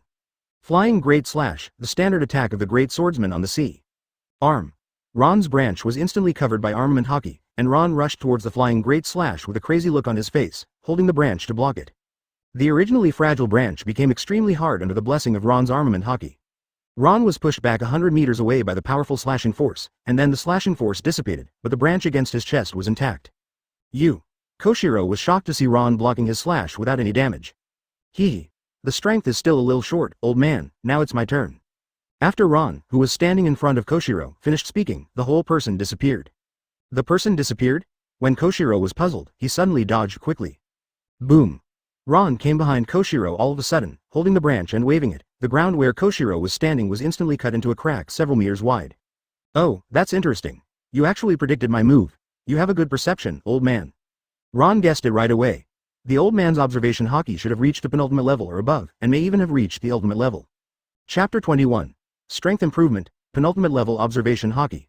Koshiro, who knew Ron's next move in advance, was standing far away from Ron with sweat all over his head. Ron looked at the tired Koshiro, raised his mouth and said disdainfully. It's a good ability to foresee the future, but old man, are you sure your body can keep up with the speed of your brain? It just so happened that Ron's weakness was observation Haki, which was still at the Grandmaster level. Shave. Ron's body disappeared from the spot like a ghost, and the explosive power of Ron's feet left a large collapsed pit on the ground. Seeing this, Koshiro immediately crossed the wooden sword across his chest, and the emission armament Haki wrapped around the wooden sword, and the whole body was covered with fluid-shaped Haki. Koshiro's ability to use the emission-level armament Haki proved that his own armament Haki had also been cultivated to the penultimate level. On the right, Koshiro seemed to have foreseen something, and quickly raised the wooden sword to attack to the right, and a flying slash of a great swordsman appeared again. Koshiro released a terrifying level of slashing power, this time directly splitting the forest into a vacuum zone, and the aftermath flew towards the sea outside the island. What? It didn't hit, such a fast speed, I clearly foresaw the position of this marine. Koshiro was shocked. Just when his slash was about to touch Ron, who suddenly appeared on his right, he actually avoided it at an extremely fast speed. Koshiro didn't think much, and immediately turned his body back to the front, because he foresaw Ron's next move and was about to dodge. No, it's too fast. Even if he foresaw the next move of the Marine on the opposite side, his body couldn't keep up. All these deep thoughts flashed through Koshiro's mind.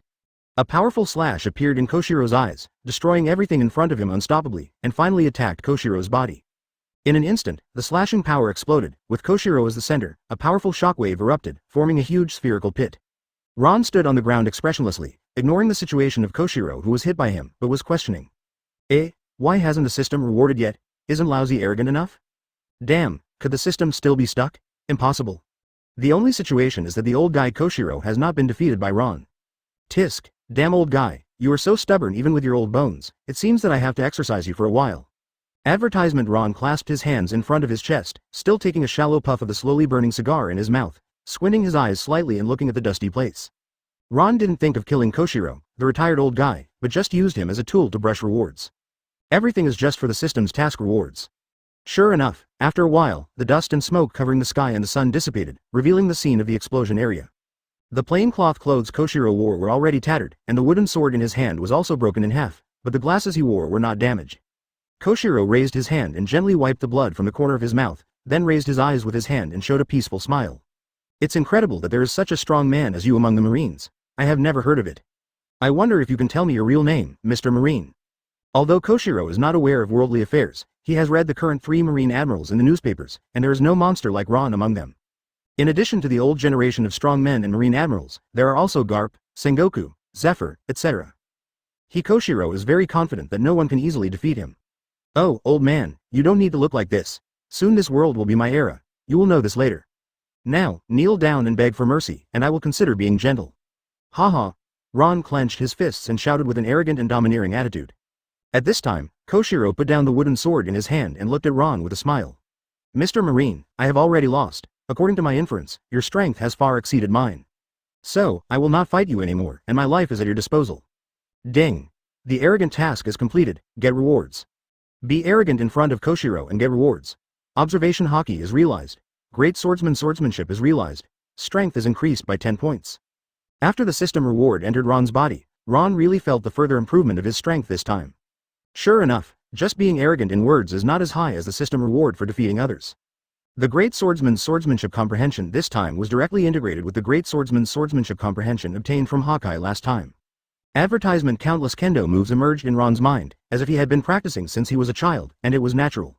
Now Ron can be among the top great swordsmen in this world just by relying on his comprehension of kendo, even without using his terrifying physical strength.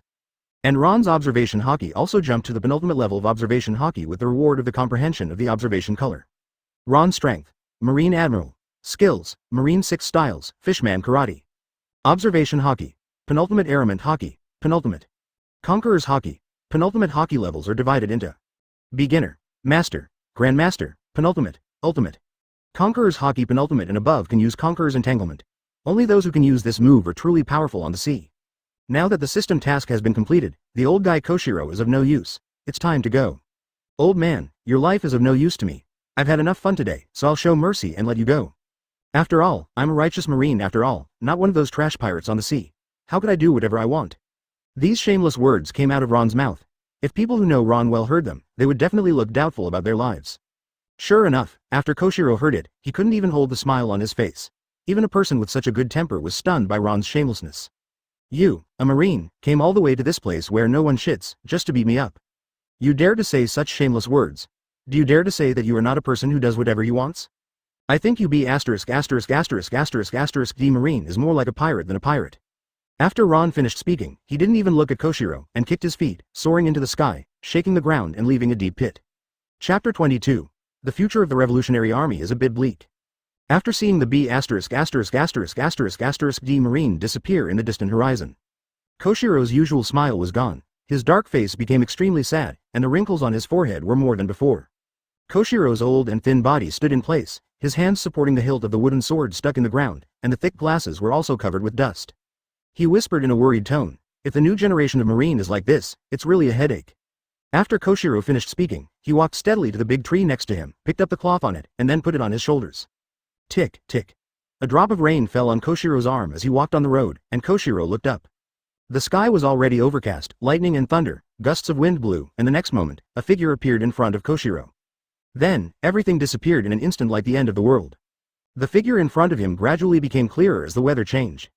He was wearing a dark green coat, his head was wrapped in a hat, and he was looming. There was a prominent red square tattoo on his left face. He had short black hair and a fierce expression. He had no eyebrows and a stubble on his chin. After the man appeared, he couldn't wait to walk towards Koshiro and said with a worried tone. "Senior Koshiro, are you okay? Dragon, it turned out to be you. I'm fine. Why did you suddenly leave the Revolutionary Army and come to me?" Koshiro looked at this familiar face and immediately felt relieved. He also stepped forward to approach. If there were other ordinary people here, they would definitely be shocked by the man in front of them. Because the man in front of him was the legendary criminal, the person deeply hated by the world government, the leader of the Revolutionary Army. Advertisement, the most vicious criminal in the world. Monkey D. Dragon, because the Revolutionary Army led by him has brought danger to the rule of the world government. The ultimate goal of the Revolutionary Army is to overthrow the unequal rule of the celestial dragons who dominate the world government. Long, your appearance in such a grand manner will easily attract other people's attention. A strange marine just arrived on the island. Koshiro suddenly felt scared. If it was just an ordinary marine, he would be fearless. The domineering and arrogant marine just now has the strength of a marine admiral. If he attracts his attention, it will be all over. After hearing what Senior Koshiro said, Long said with deep apology. "I'm sorry, Senior Koshiro. I just saw a marine warship parked on the shore of the island, so I hurried over. However, I avoided those marines on the way. Senior Koshiro, don't worry." "Oh, that's good. Long, this is not the place to talk. I'm worried that the marine just now will come back. Let's go to the secret base first." Koshiro looked at Long, who was full of doubts and was about to ask himself, and Koshiro quickly raised his hand to interrupt. "Now is not a good time to talk. That B************ D marine doesn't play by the rules. Who knows if he will suddenly change his mind and come back. The most important thing now is to leave here and find a place to talk." "Okay."